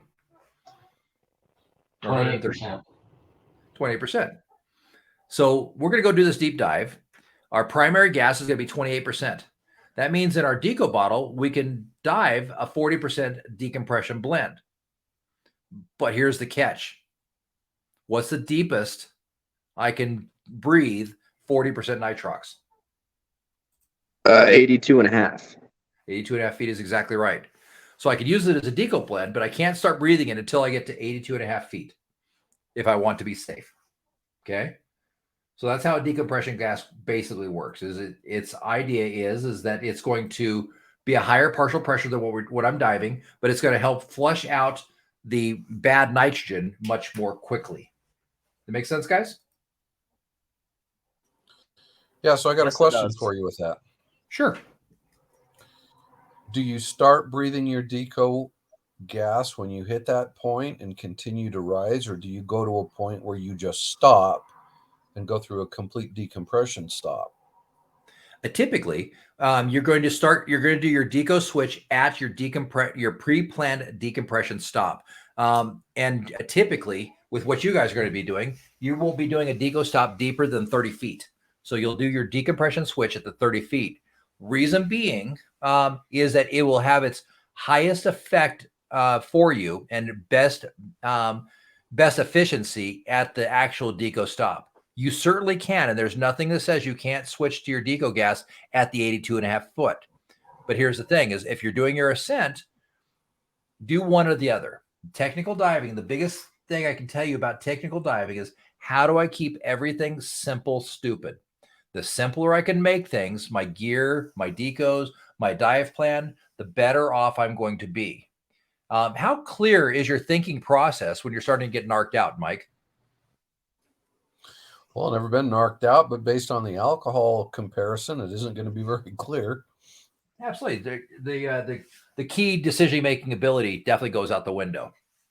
I will put this out there, just kind of a practical application of diving. I can tell you guys that when I dive, and just about every dive I do this, I do cognitive checks, especially when I start going below 60 feet. I'm on a constant cognitive check to see where I'm at with things. Now, what that looks like for me is I do basic math in my head to see how I'm able to process and what that looks like.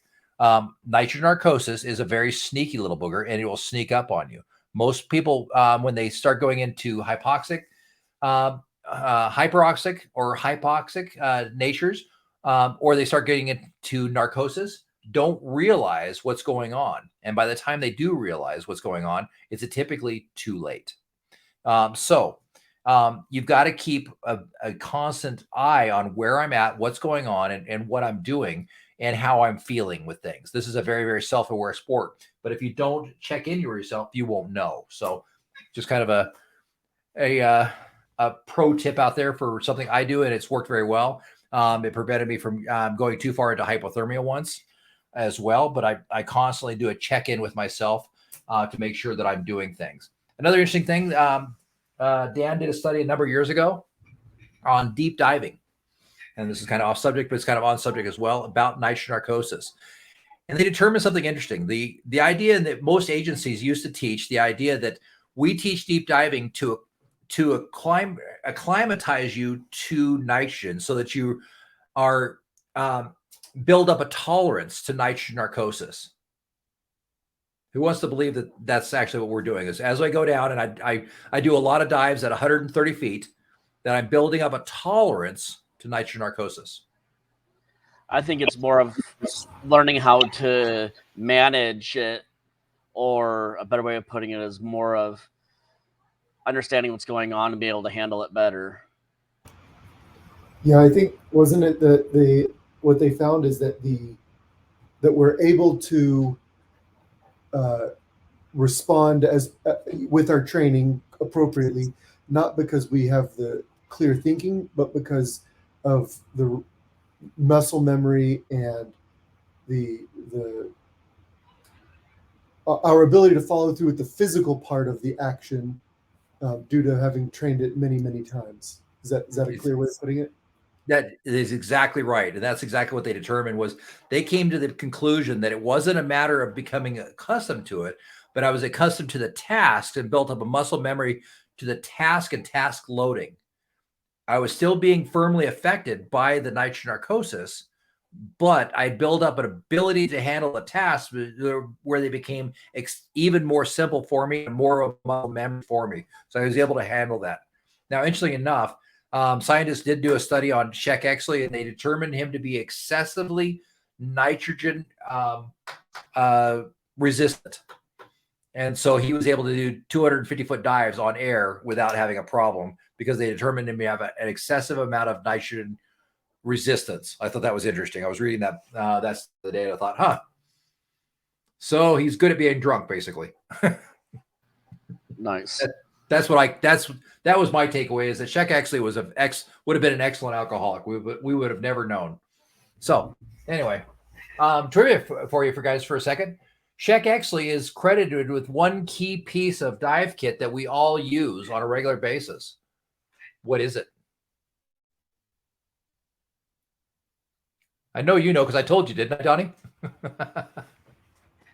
Well, I don't have a clue.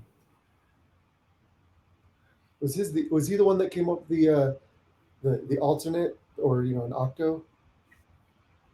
He is the one that pushed and came up with the idea that buddy breathing was a bad idea, that we should all have a safety second.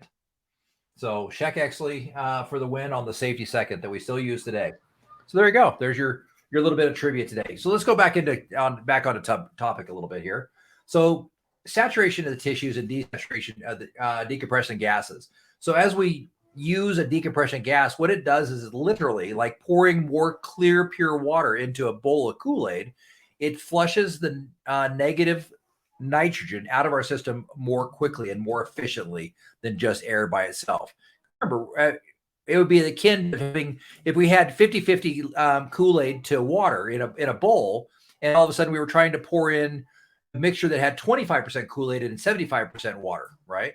It would take a lot longer for it to get pure at that point, but it took a glass that just had pure water in it, representing pure oxygen, and you poured it into the bowl. It would be much more efficient at getting rid of the Kool-Aid, would it not? It would, yes. Absolutely. So that's the idea. And so what we call that is accelerated decompression. Now, decompression can be done two different directions, right? We can certainly do a timed air decompression. I've done that plenty of times. There is nothing wrong with it, other than it gives you the opportunity to remain at a decompression stop even longer. Now, if you're doing a shore dive and you don't care about the time you have to spend at a decompression stop, no big deal. But if you're in the middle of the ocean and you're coming up on a line and your first deco stop is at 90 feet for 2 minutes, and then 80 feet for 4 minutes, then 70 feet for 4 minutes, then 60 feet for 7 minutes, then 50 feet for 10 minutes. I think you guys kind of see where I'm going with this. That gets to be a very long and monotonous time. Accelerated decompression is definitely your friend there, and it's definitely better for you as well at that, in that you'll be able to get out of the water more quickly, more safely, and it'll be a much better experience for you as well.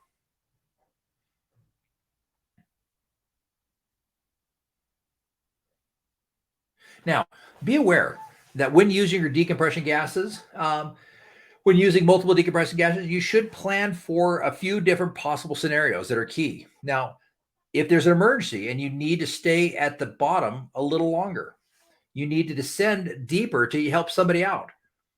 What happens if somebody's decompression gas is completely lost? So as we're using these gases and we're doing gas management, we need to make sure that we're making appropriate plans. Now, there's a simple rule here that as we're starting to do gas management, that we always want to live on. And there's two parts of this, but there's for gas management. Matt, what do you think the number one thing for gas management that we should always take into account?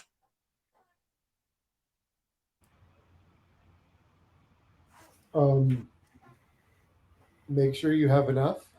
Absolutely. And what's the number one rule we like to use when we start getting into technical diving for that rule?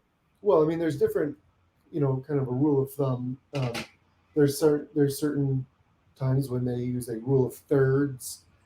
Then there's, open water. Typically, it's, you want to make sure you have at least 500 psi at the end of your dive. I mean, I'm not sure which one you're searching for, though. Searching for rule of thirds. So the idea with rule of thirds is we use 1/3 out, 1/3 back, and 1/3 in reserve. So if we have 3,000 psi, we use 1/3 of our gas on the way out to our dive, 1/3 of our 1,000 psi on the way back. We don't surface with less than 1,000 psi. Now there's another factor involved, and now you guys are all of a sudden heading into this magic decompression zone. You're diving with a buddy, right? Because we don't want to do any decompression diving alone, right? Does that sound fair enough? Sure. So I'm going to pick on Donnie, but Donnie and I go for a dive. We're doing a decompression dive. We're in twin sets. A typical sac rate on twin sets with an FFM is right around 6 liters per minute, 7 liters per minute. Very, very low. Donnie, newer diver. He really likes the taste of air. He breathes the shit out of it. And his average sac rate is more like 14 liters per minute. We both go out with 200 cubic feet of air. Whose third should we count on? Mine or Donnie's? To determine the turn of a dive. His. Absolutely. Why? Because he's going to use more air. You want to make sure he has a third left as well. Absolutely. So there's a magic term that he now becomes what we call the controlling diver. The controlling diver is the weakest diver in the group with the least amount of air and the highest sac rate. So as we go through this and we're doing gas planning management, which is key. You guys are graduating out of the idea that I'm going to throw an 80 cubic foot tank on my back. I'm going to jump in the water and see pretty fish. And when I get to 500 psi, I'm going to be at the surface. And whatever the time that ends up being, that's what time it ends up being. You got that. The days of those dives are over for you guys.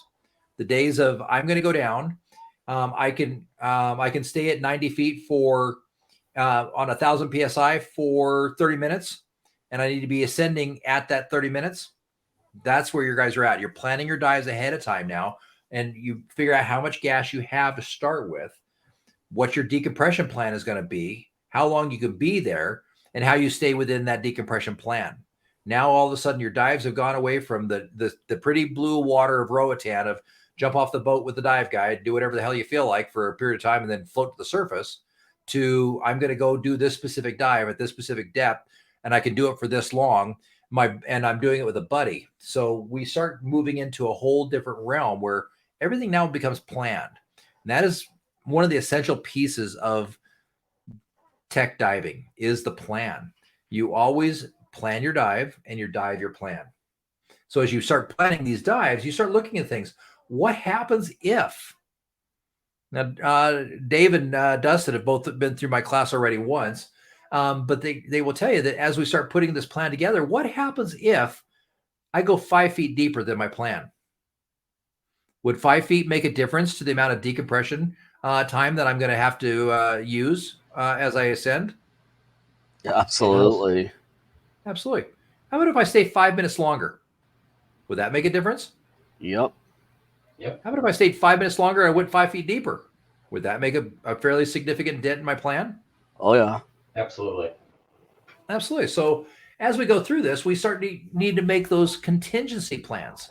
Now I'm going to give you guys a little a free advice for when we start doing later in the week. We're going to start doing some gas management planning, and I'm going to give you guys a scenario, and I'm going to ask you, can we do this dive? Now, here's your Cliff Notes cheat sheet for the day. Which plan do you come up with first? Do you come up with your initial plan, or do you come up with your worst case contingency plan first? Which one should you come up with first? Worst case. Worst case always. Dustin, why is that? Because from there you're backing off, so you already know what the worst case is. So as you back off from that and you go, your time shorter and your depths shallower, you're already building in those safety margins. Absolutely. Your back plan. You bet.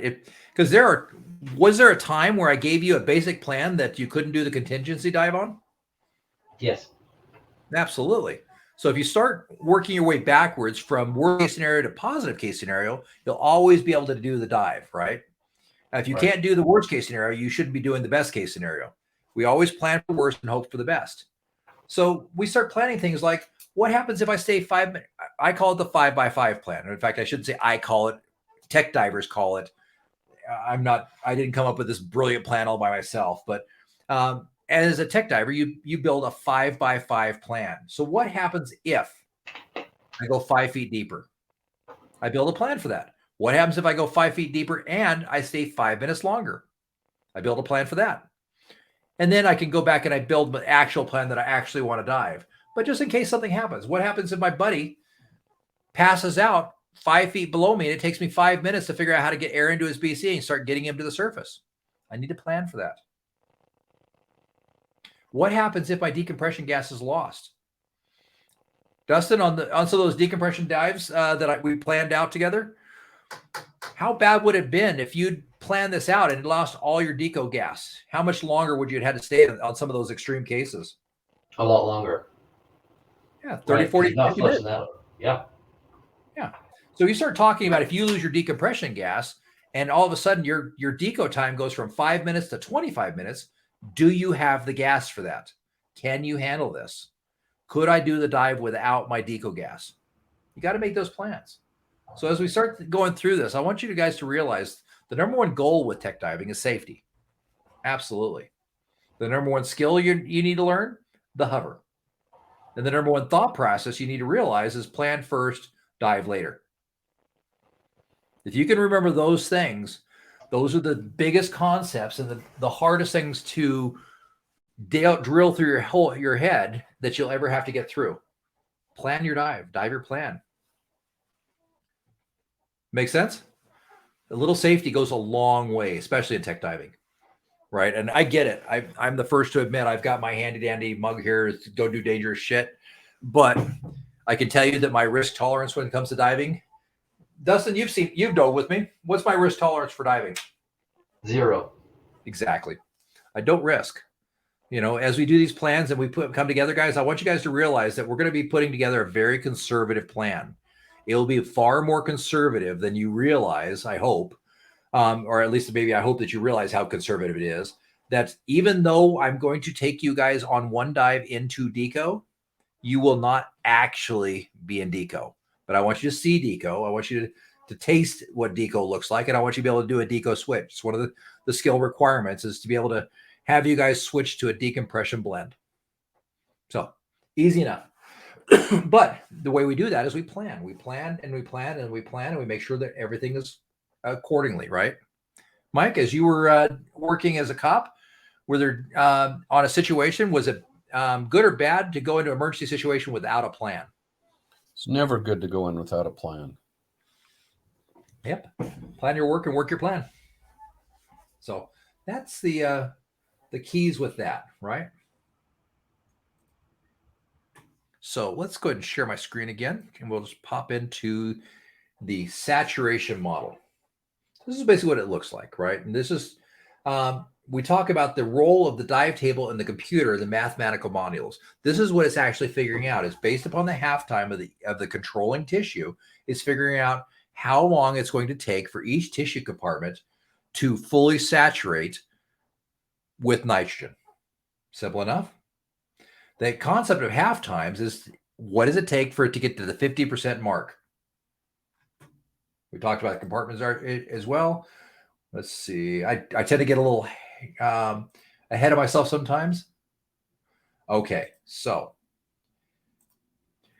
in-water recompression is highly controversial, and the majority of hyperbaric therapy professionals advise against it. Now, let's talk about what that in-water recompression looks like. When does it become recompression versus when is it just continuing your compression stop? It's when you've already come out of the water, and in-water recompression would be, you think someone has DCS, so you put them back in the water. Exactly. So to clarify that is when somebody's becoming symptomatic or we're having a problem, we try and put them back in. The problem with that is as we start to put them back in the water and they're exhibiting signs and symptoms of DCS of any kind, all we're doing is we're asking for additional problem. Mike, how easy is an AED to use underwater? Cannot be used underwater. At least not without a huge amount of fun going on, right? Maybe just one time. Yeah, just one time. Fun story for you guys. I was talking to a friend of mine, Mark Scott, who was a national training director for SSI. He was telling a story. He was teaching React Right, and he was teaching the AED portion of React Right to a student that was on the spectrum. The student came to him and says, "So, instead of an AED, if you didn't have an AED, you could probably use a taser, right?" And Mark said, No, you can't use a taser. It doesn't work that way because the subcutaneous tissue, He explained the idea that the current has to go through the heart, right? So the student looked at him straight in the eye and says, "Oh, so 2 tasers." So, true story. So Mark said he looked at the room, he said there were some other dive professionals in the room, and he says, "I will give $10 to anybody that will sign this kid's AED card." Nobody would. So, fun story for you. I like those kind of stories. All right. Questions at this point? What questions do you guys have? I can't think of anything right now. All right. Well, good. Well, let's talk a little bit about Haldane for a little bit and M value. So overall, we've come up with this idea of the gradient factor and the M value. Okay. So the M value is the solid line here, right? Good. You can see my mouse. It's a solid line. And this is the maximum amount of nitrogen that a cell compartment can tolerate safely. Are you sharing your screen or that M value line? Yeah, you're. Is my screen not shared? Let me Or maybe advance the slides. Maybe you hadn't advanced the slides yet. Oh, no worries. Thank you for letting me know. Let's see. Sometimes it does, the computer doesn't keep up with my sharing. There we go. Let's try that. There you go. Do you have the M value now? Yes, we do. There we go. Thank you for letting me know. If I'm talking about something and I'm trying to show it and you don't see it, let me know, guys, because it shows up on my screen, not always on yours. So the M value. So this is what the gradient factor and the M value line look like. So the M value is the maximum amount of nitrogen that a cell can hold safely. It's our M value line. So what a gradient does, a gradient factor, is it's a way of applying a safety factor to the M value to increase the safety margin between what we can stand and what we'd like to stand. The farther away from the M value we are, the happier we will be. The safer we will be, the less nitrogen we're taking up, the less problems we'll have overall. So what we do is we start applying a high gradient factor and a low gradient factor. So we have 2 numbers in a gradient factor low and gradient factor high. So the first number of a gradient factor, simple enough, and this is in all diving computers, whether you like it or not, that are using Bullman. The first number is the depth of the first stop. Now, that's not saying that if we have a gradient factor of 50, that it's saying that the depth is 50 feet. That's not what we're saying at all. The gradient number, for example, in a gradient factor of 50, 80 is telling us that it's when our tissue compartments get to 50% of the M value, the computer will stop us and allow us to start off-gassing the residual nitrogen. Make sense, guys? Yep. Mike, Clear does as that make- mud. Sorry, yeah. Can you sorry, say that again with the Sure. The 50-80 means 50. So there's two numbers in a gradient factor. Okay. The first number is the gradient factor low. And the gradient factor low is the depth of the first stop based upon the percentage of M value. So if, for example, if we had a gradient factor that was 50, 85, that means that as we're starting to ascend in the water column, when our cell tissues get to 50% of the overall M value, the computer will stop us and allow us to off-gas some of that nitrogen. Does that make sense? Okay, that part I get. Where does the 85 come in? Perfect. Good question. But Matt, does that make sense? Yes. Okay, so the first number is the percentage of M value that the computer will stop us at, which means it's the depth of the first stop. Now, the second number is the length of the last stop. So what the computer will do is if you set, for example, a 50-85 gradient factor, it'll stop us when it gets to 50%. It'll allow us to start off-gassing, and then it will build a stair-step algorithm load to get us to the surface. So that when we get to our final safety stop, it won't let us out of the water until we're at 85% of the total M value. Or another way to look at it is till we get to a 15% safety margin or 15% below the maximum M value. Does that make sense? No, it sounds like it's going backwards. Okay. So think about it like this, Mike. We have two numbers in a gradient factor. The first one is the depth of the first stop. The second one is the length of the last stop. So in the last stop, it'll take us to our 20-foot mark, but it will not let us out of the water until we have a 15% below M value, if we're using an M value of 85% for our gradient factor high. So it's pulling us down. Instead of using 100 to 100, which would be this line right here, this is 100, 100, 100% of gradient value. What it's doing is it's saying the first one, our 50 is stopping us at 50%, allowing the gas to start expelling, and then it'll stair-step us up to the surface to where it won't let us out of the water until we're 85% of overall value. So it'll keep us in the water until our gradient factor, or our M value, more accurately, is 15% below maximum M value. Is that essentially the same as this safety margin that you have right there, kind of on the bottom left or the left of the graph? That 15%, is that? Yes. We're building in a safety margin. That's what a gradient factor does, is it applies an additional safety margin, a speed limit, if you will. Just because we're on the Autobahn doesn't mean we need to do 100 miles or on I-85 or 86. I don't know, whatever the freeway is between here and Pocatello. Just because we can do 100 miles an hour, that'd be the maximum speed we can do without dying on that freeway. We set a speed limit on it of 85. So we've got a 15% safety margin on that freeway that keeps us from going to max speed where we're at the most dangerous. They've slowed us down. And in certain places where there's construction, they've slowed us down to 65 because that's the fastest we can go safely, right? And as we all might agree, and Donnie might be able to chime in on this as well, that if I had a car accident at 15 miles an hour, I'd have a lot less danger than if I had a car accident at 65 miles an hour. Fair enough?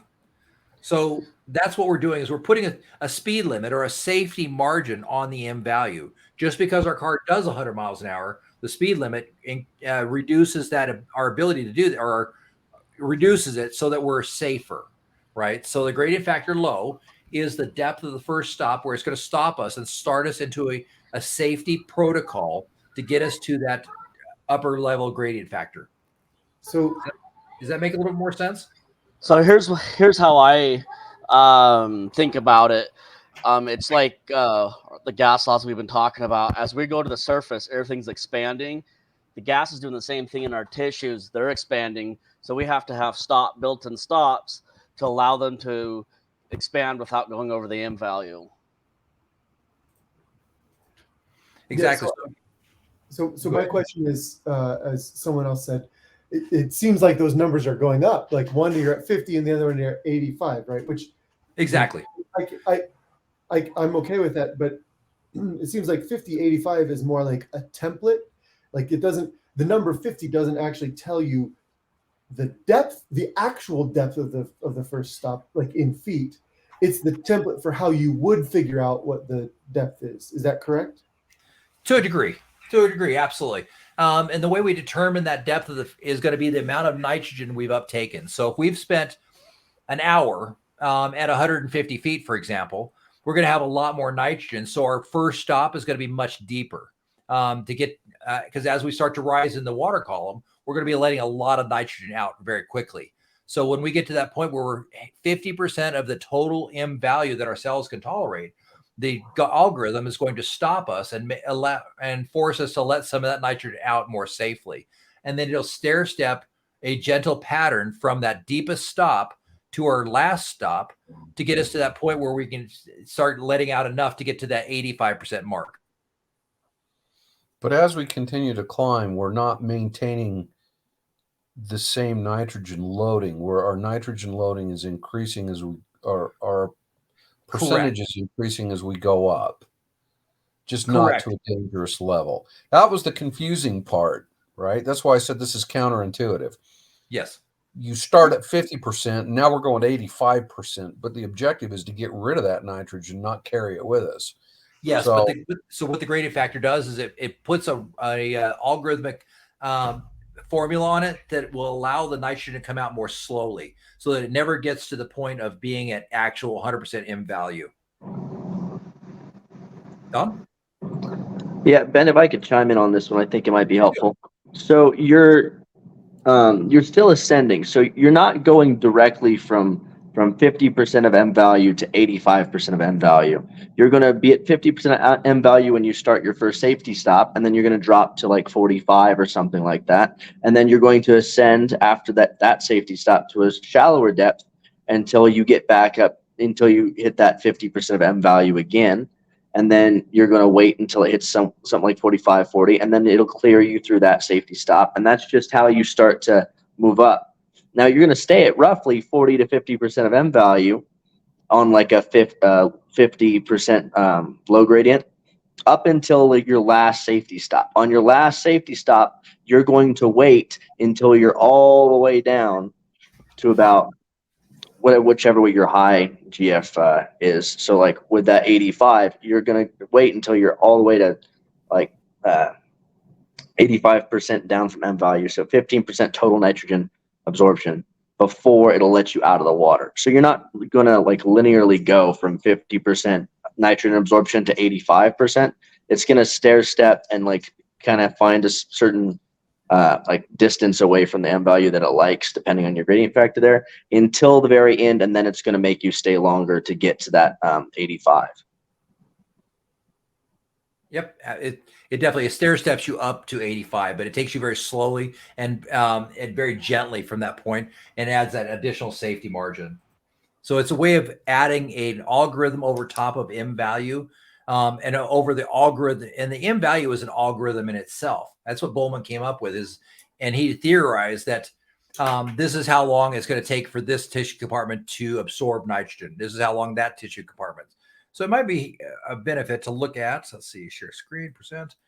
Yeah, I was going to ask, can you show a picture of like your dive computer or something that may have a good, or this.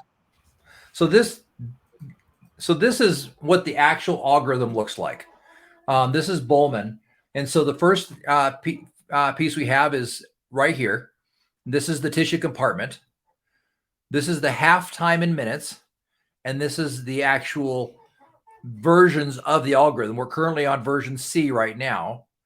And how long, and the depth. So we know that tissue compartment number 1, the half time is 4 minutes at 106 feet. We know that the tissue compartment 5 is 27 minutes half time at 60 feet. So what it's doing is it's doing this. So you see this ladder stair step?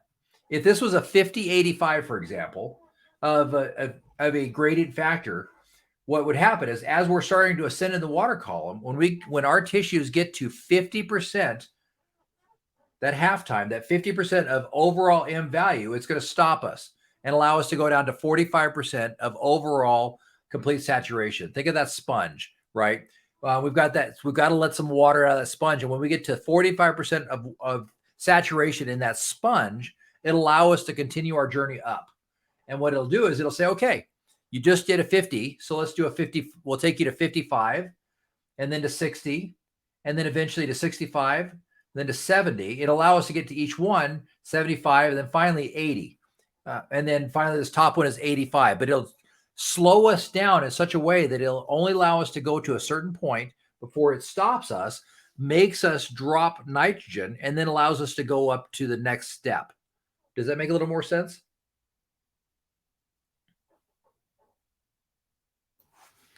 Yeah, a little. So at 85, when it finally lets me out of the water, what's my actual value as I get out of the water? You'll be at 85% saturation. Your nitrogen load will be at 85%. If I'm at 85 when I hit that point and then I degas or I have a stop, it should be dropping. It will. It's going to allow you to get to that point. It'll bring you out. So when you actually hit the surface, because remember, you're doing your deco stop at 20 feet. It's not going to let you out of the water until you get to the top where you're actually exiting the water to where you're at 85%. So you still have 20 more feet to go up. You'll exit the water at an actual 85%. Okay. Cool.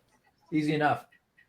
Now, is that because when you're, oh, sorry, could you go back to that graph? Sure. Try to get over to it now. There we go.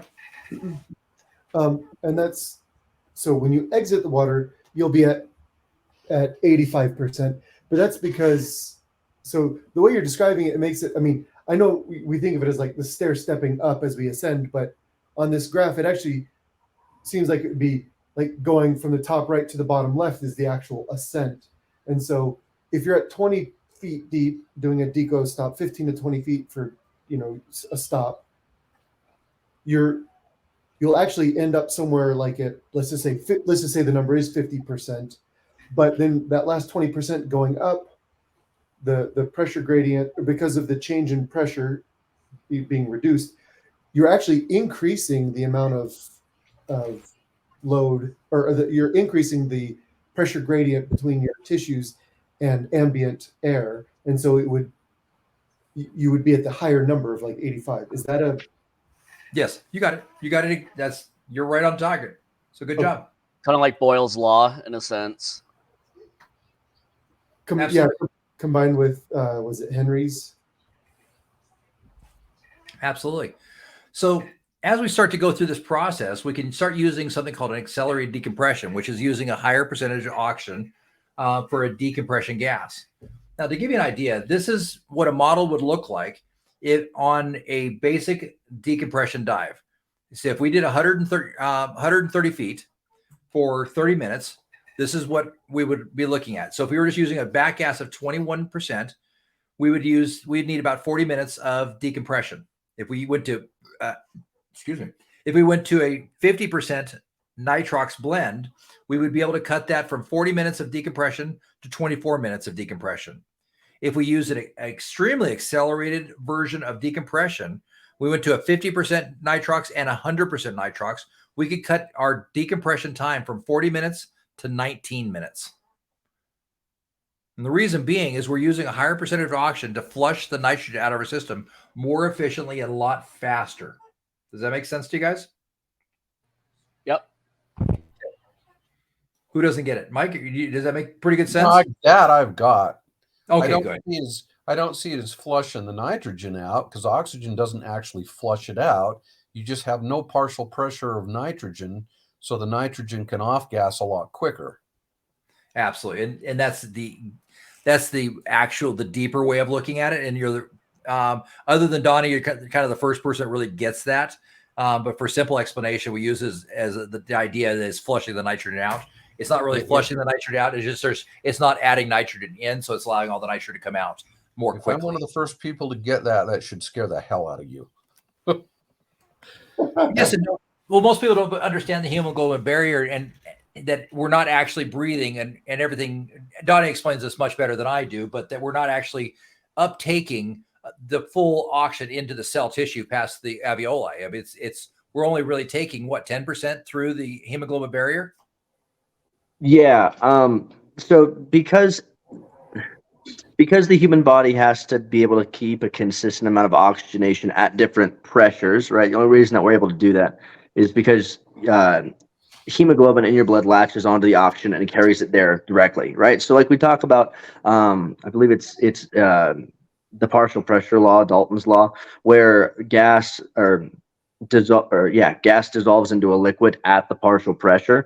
Well, hemoglobin actually prevents that from happening. Your tissue can't exactly prevent that. So as nitrogen's driven up, because nitrogen's not metabolized by your body, right? That only oxygen is, right? So you're not going to get oxygen bubbles like you're going to get nitrogen bubbles. But with the nitrogen, it doesn't have a limiting factor like hemoglobin, right? So it will dissolve in the blood at the partial pressure. Oxygen won't. Oxygen toxicity comes in where you have such hyperoxygenation that you get a buildup of what are called free oxygen radicals, which are peroxides and highly reactive oxygen molecules that start to eat away at the lining of the alveoli. So like it's an actual like injury process. It's less so of an absorption of too much oxygen to where you hit a point where, oh, I have too much oxygen. It's you hit a point where the wall of your alveoli is so thin that the oxygen can just rush in past the membrane, dissolve directly into the blood, and then go directly to your brain, which causes the CNS reaction and the seizures. Cool, thanks. That was something that I didn't know. I appreciate that. You bet. I like when Donnie explains that because it's absolutely a great way to go through it and understand that as well. Look, I know I'm weird, but I need to understand the mechanics of some of this stuff in order to get my pea brain past it all. And I really do appreciate that. You're good. We're getting really good conversation, which is really nice. And that's why I like having multiple people on this conversation, because it forces me to give you better information. You get more questions as well. So that's why we've got 5 people in this conversation, 2 of which have already been through this class previously. So I think a one-on-one, I think you get kind of shortchanged by doing this as a one-on-one. All right. So let's talk about decompression stops for a little bit. Can you guys see my screen? Yes. All right. So let's talk about decompression stops. The term ceilings, safety stops, mist stops, and body decompression. These are all key things to be aware of. So how to do a decompression stop? What does that actually look like? So what is a decompression stop?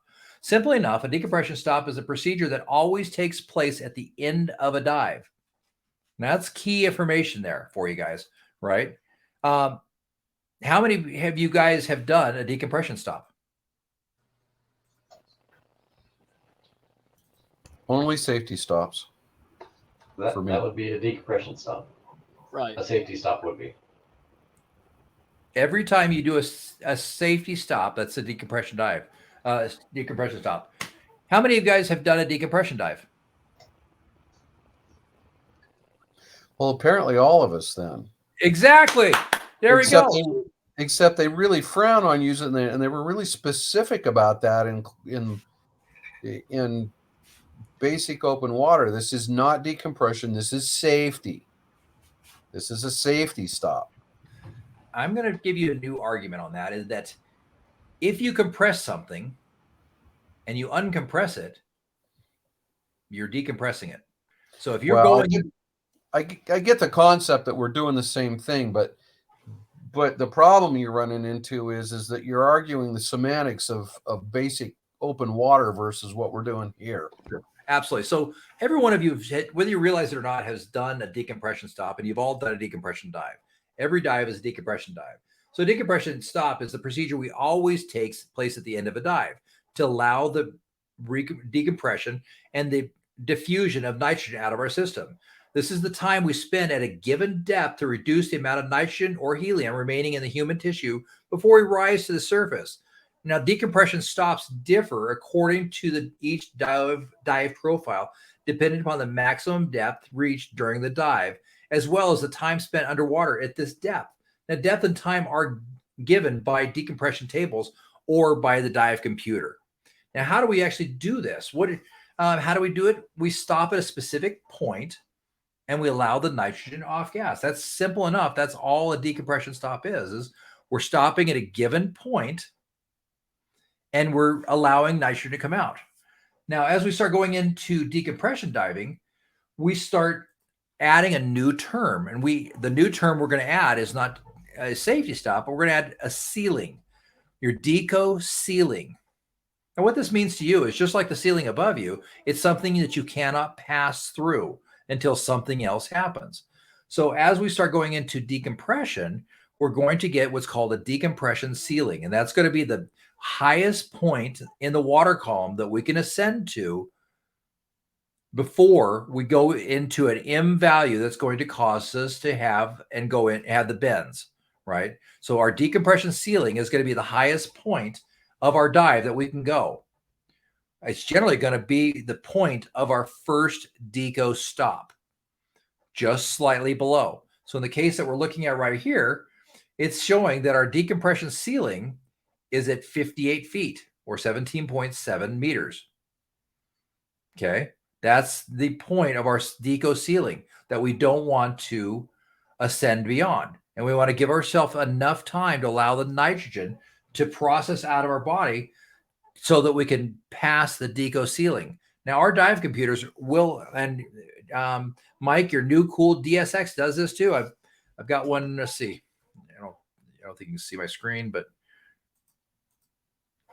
your new DSX that looks just pretty much like this, except mine has a really cool red bungee on it, will give you your deco sealing. It will give you a point. It'll say sealing that will not allow you to, or I shouldn't say won't allow you, but will tell you that you should not pass a certain point until your decompression sealing is cleared.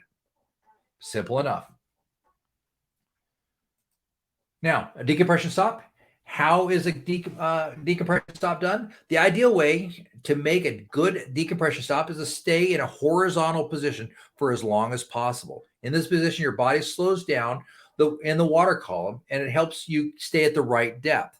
So we talked a little bit earlier, one of the keys, the biggest skills that I will teach and that you will need to learn to be a good technical diver is how to stay in trim, how to hover. Hovering is probably one of the most, in my opinion, most important skills that you will need during decompression diving. You need to be able to come up to your ceiling, hover, and remain in that good horizontal position so that your body is decompressing completely at the same time and the same rate throughout your entire body.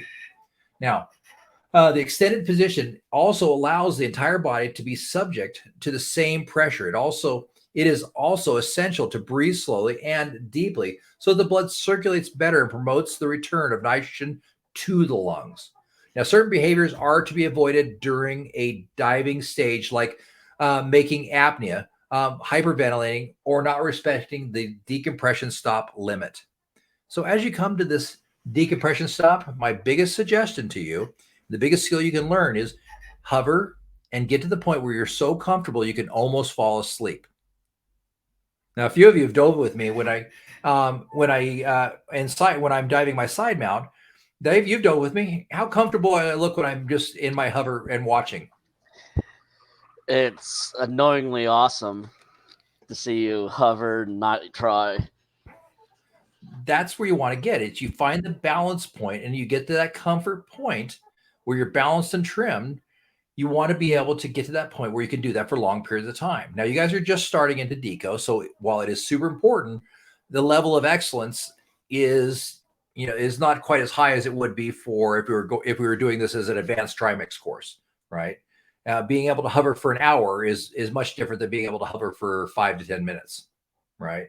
But that's going to be one of the biggest things that as you guys go through this process, I need you guys to start focusing and really realizing that you guys are no longer swimming divers. You need to be able to hover and remain and relax in that position.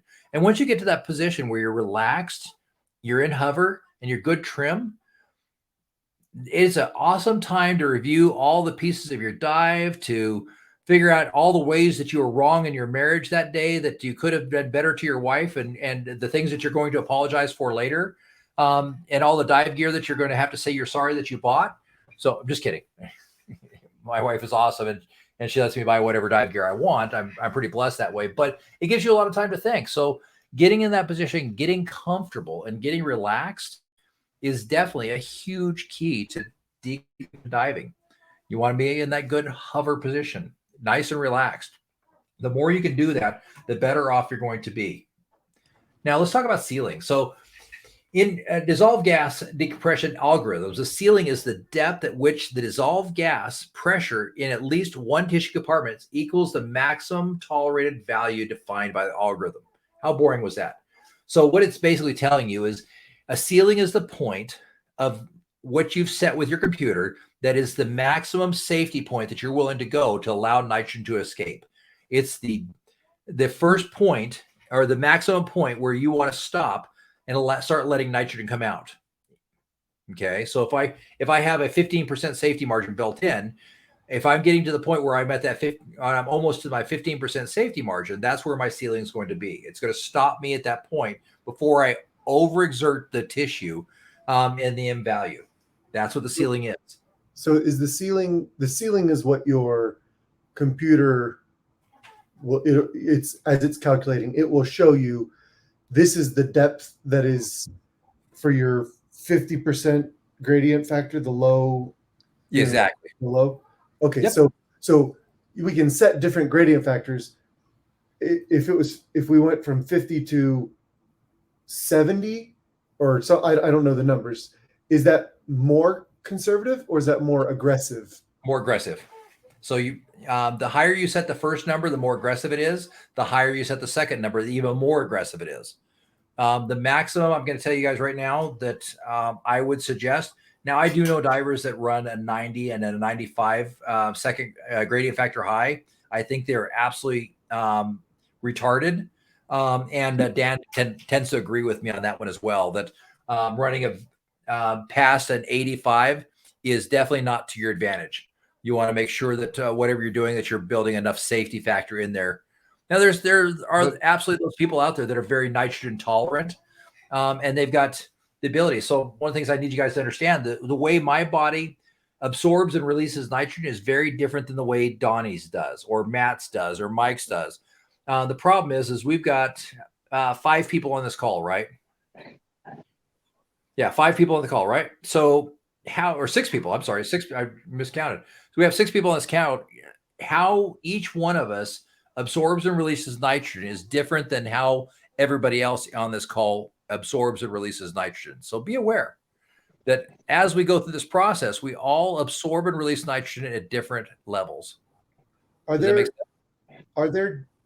different, like, is it one of those things where it's relatively constant for any given person, or one day it could be a little more and one day a little bit less? Absolutely. And there's a lot of factors involved in that. So how I absorb nitrogen is based upon how much sleep I got the night before, how hydrated I am, what my personal physical conditioning is, how tired I am based upon the workload that I've done.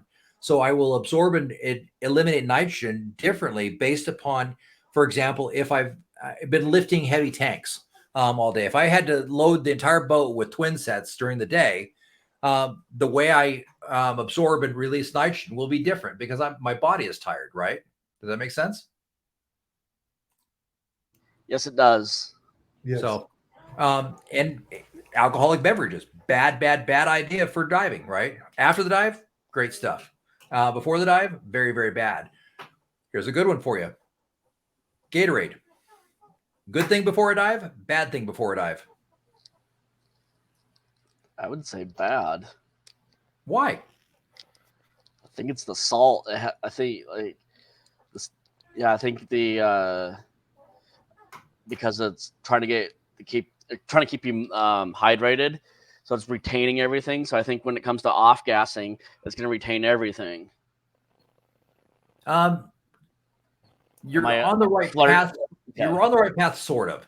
What it does, pulls up the cell wall and makes the cell less tolerant and able to carry oxygen across. So Gatorade will actually reduce your body's ability to process oxygen throughout the cell system because it's not able to. It plumps up the red blood cell more than it should. So what it does is it reduces your sac rate. Because it's plumping up, so it's overhydrating you, but it's reducing the red blood cells' ability to carry oxygen throughout the body. Well, that's just rude. It has no business doing that. Stinking Gatorade, made for football players in Florida. So I think. So how would you know to vary your gradient factors based on your current physiological status, right? Or does the fact that you are just trying to be very conservative kind of already account for the little ups and downs that naturally happen? That is an amazing question, by the way, Matt. And it's absolutely very pertinent to this conversation. So how do I choose a gradient factor? The first thing I want to do is I want to take it into account my age, my health, my experience, right? So if I'm overweight, out of experience, and I'm not in good condition, I don't dive a lot, I'll definitely want to pull to a more conservative gradient factor. Maybe I'm going to pull to a 40-70 or a 40-60, a little safer. Maybe it's cold. Maybe I'm a good diver, but it's cold. And I'll pull that to a 50-70, right? The magic way to figure this out is one of two ways, though. The first and the very best way is to have your own personal Doppler. They absolutely make them. They're about $650. It's made by a company called O-Dive. Nikki and I have one. And what you do after you do your dives, and you generally want to start conservative. After your dive, 30 minutes later, you take it and you measure the arterial gas bubbles off your both sides. It locks into your collarbone and it measures the size of the arterial gas bubbles 30 minutes after the dive.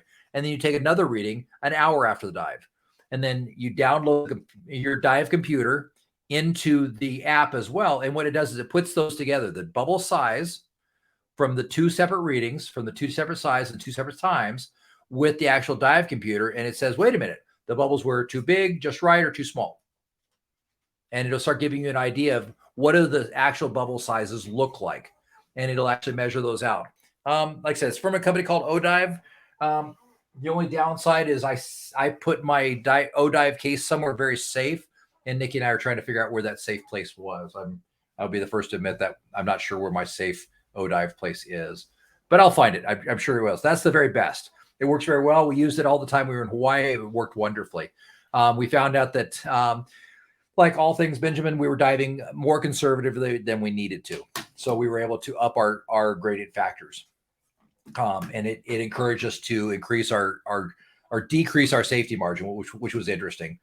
The other thing you can do is measure how you feel after dives. If you're starting to feel tired, if you're starting to feel sore, those are signs and symptoms of what?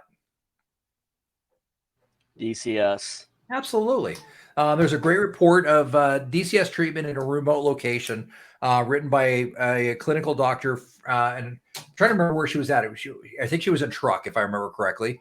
But she determined after rigid studies over the course of a year of divers that came out to Truck that around 58% of them exhibited some signs of DCS.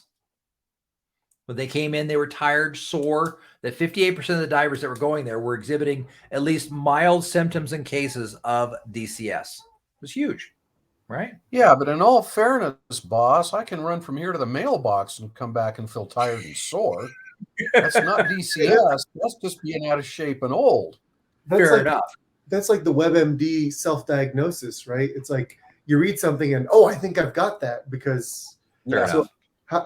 how would you? You have an upset stomach and diarrhea, so it says that you have dengue fever, right?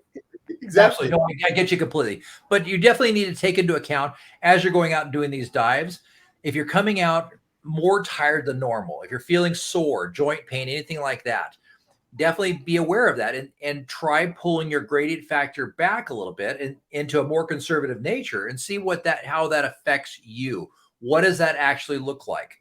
Do you feel better after your dives with a more conservative gradient factor? By spending a little more time at your safety stop, does it make you feel better? Have no effect?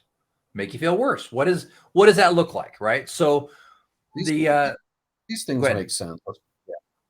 Yeah, absolutely. So take your time. I say these things make sense, but I do know that just going to nitrox made me feel a lot less tired after a dive than just breathing regular air, and that's for just a normal dive.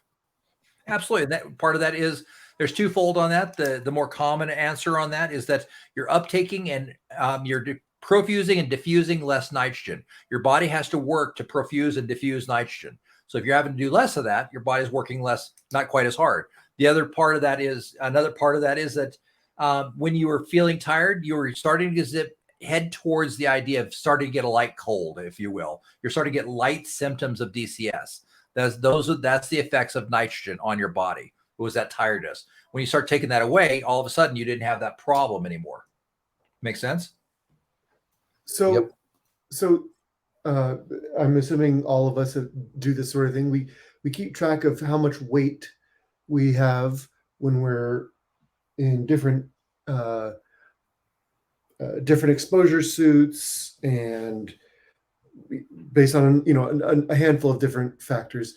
I try to keep track of it. So when I say, okay, I'll be wearing a 7 mil wetsuit with gloves and a hood, and I'll be with an aluminum 80 or some other size tank, and I'll need how much additional weights.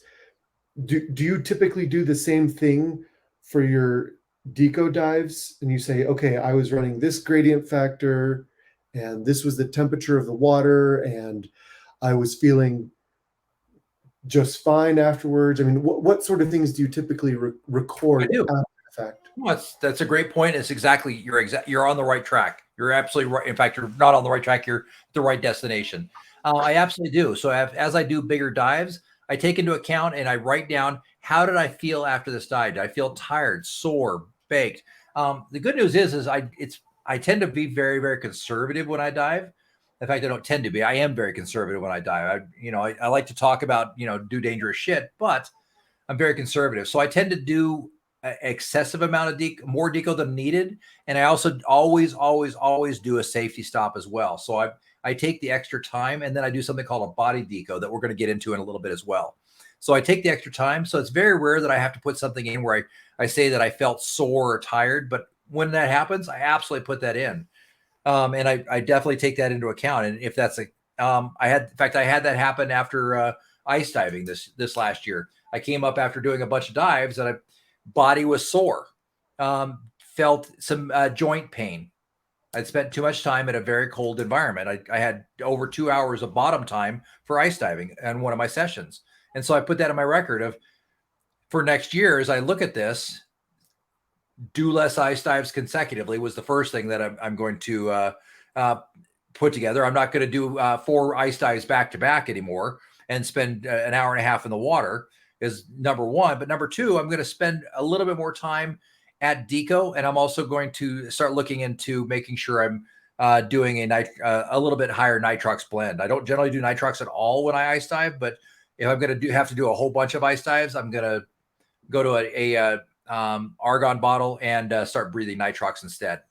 So it's something I don't generally encourage with ice diving, but for me, if I'm going to do a crap load of dives, I'm going to do that. But yes, absolutely. The point of the story is yes, take into account your physical nature, how you felt after the dive, and that'll help you determine your safety factor as well.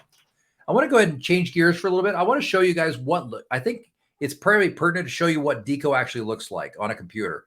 I happen to have a video of 3 separate computers going into Deco. Take me just a second. Let's see, entire screen. Let's see. There it is. Tell me when can you guys see my screen? Yes. Yep. Can everybody see my screen?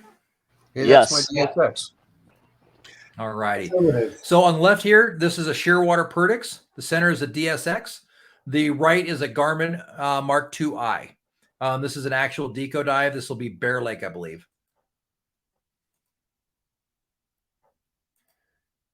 And this is sped up 800%. So I'm happy to pause this at any point in the dive. But as you can see, just very quickly, we're now at 44 feet on the center computer. That's the DSX. 43 feet on the Perdix. We have at this point 78 minutes of NDL, 68 minutes of NDL on the DSX, and 81 minutes of NDL on the Garmin. They're all set to the same safety factor or grading factor, by the way.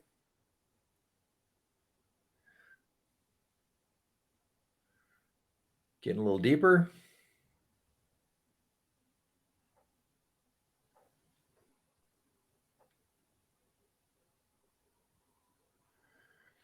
There we go. Now we're starting to get deeper.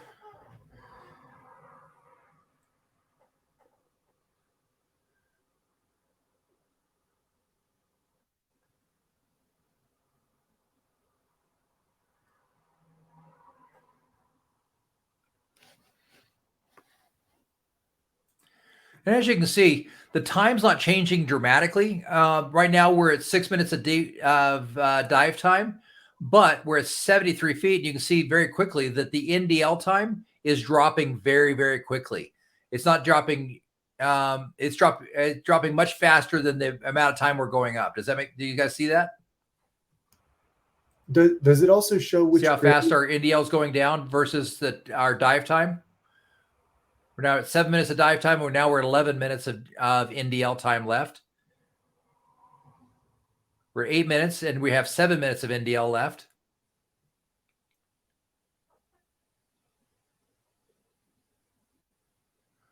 We broke into 5 minutes left of NDL time. Now, the nice thing is most computers will start giving you some sort of warning. On the DSX, it goes red and gives you, hey, you're below 5 minutes. On the Perdix, it tells we're at 109 feet roughly, and it tells us we have 4 minutes left of NDL time. Same thing with the Mark II; it's giving us 4 minutes as well.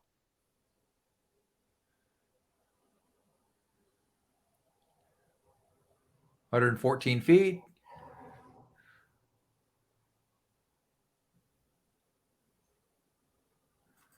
Now here's the magic point. We have 1 minute on the Perdix. We have 0 minutes left on the DSX, and we have 2 minutes of NDL left on the Garmin.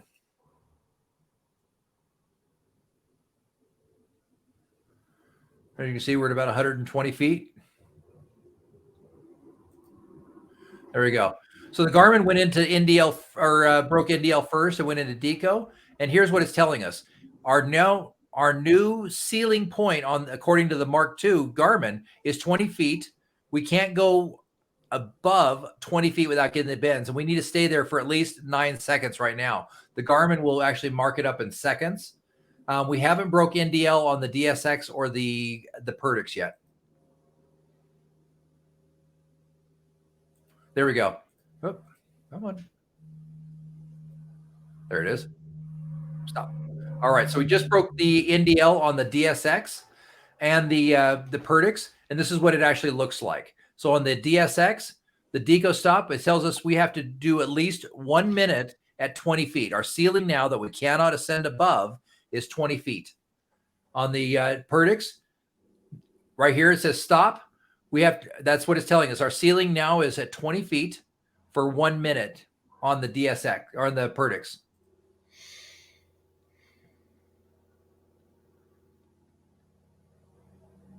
And you can see the DSX now, the DSX, because the way it runs the gradient factor now says that we need to stop at 30 feet for 1 minute. So it pulled our safety factor down a little bit farther. The Perdix is still at 20 feet for 1 minute.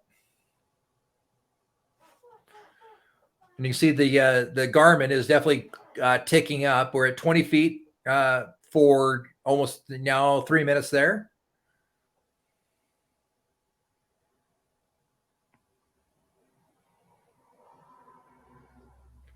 And you can see we're ascending at the process.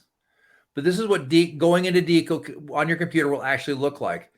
The Garmin or the Perdix is now at 20 feet for 3 minutes. The Garmin is suggesting 20 feet for 4.5 minutes.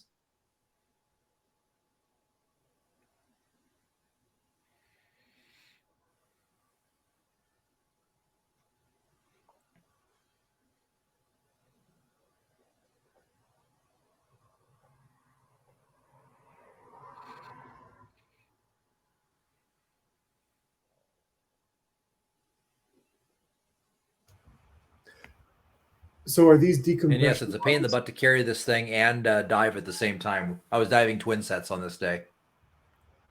So are the decompression models on these different because the amount of time and the depth?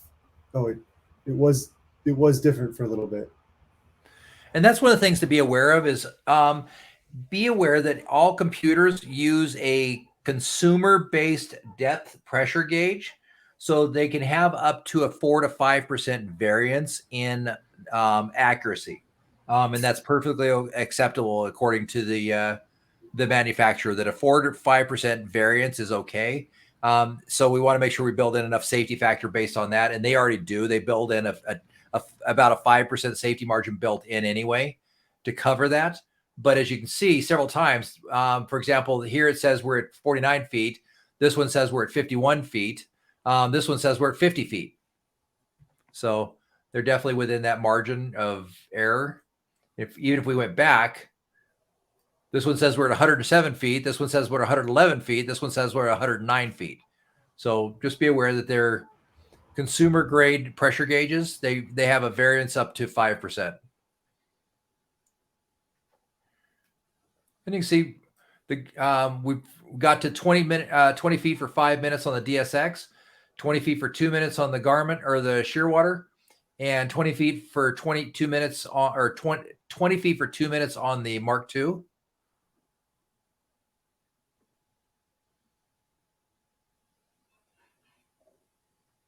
And just continue the process. We're at 22 feet, 23 feet. You can see we're staying below our ceiling quite nicely. The Garmin is cleared Deco. The DSX is still waiting to clear Deco, and now it just cleared Deco.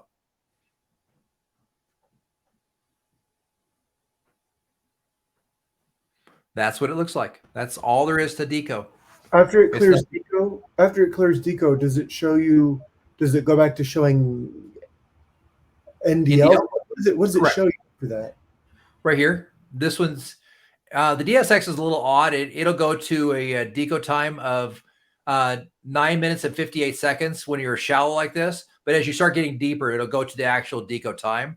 The Garmin right here says at this depth that we're currently at 15 feet, we have 99 plus minutes of NDL time left. And the same thing with the Garmin or the Shearwater. It'll give us an NDL time as well. It's just hard to see the Garmin or the Shearwater. So that's what it looks like. Deco is nothing to be scared of as long as you respect it and take the time to allow yourself to be in Deco and stay below that ceiling. Deco is not anything for you to be afraid of. I know in open water, we talk about the idea, if you go into Deco, you will die. You will not die as long as you respect it and you're willing to pay the decompression obligation.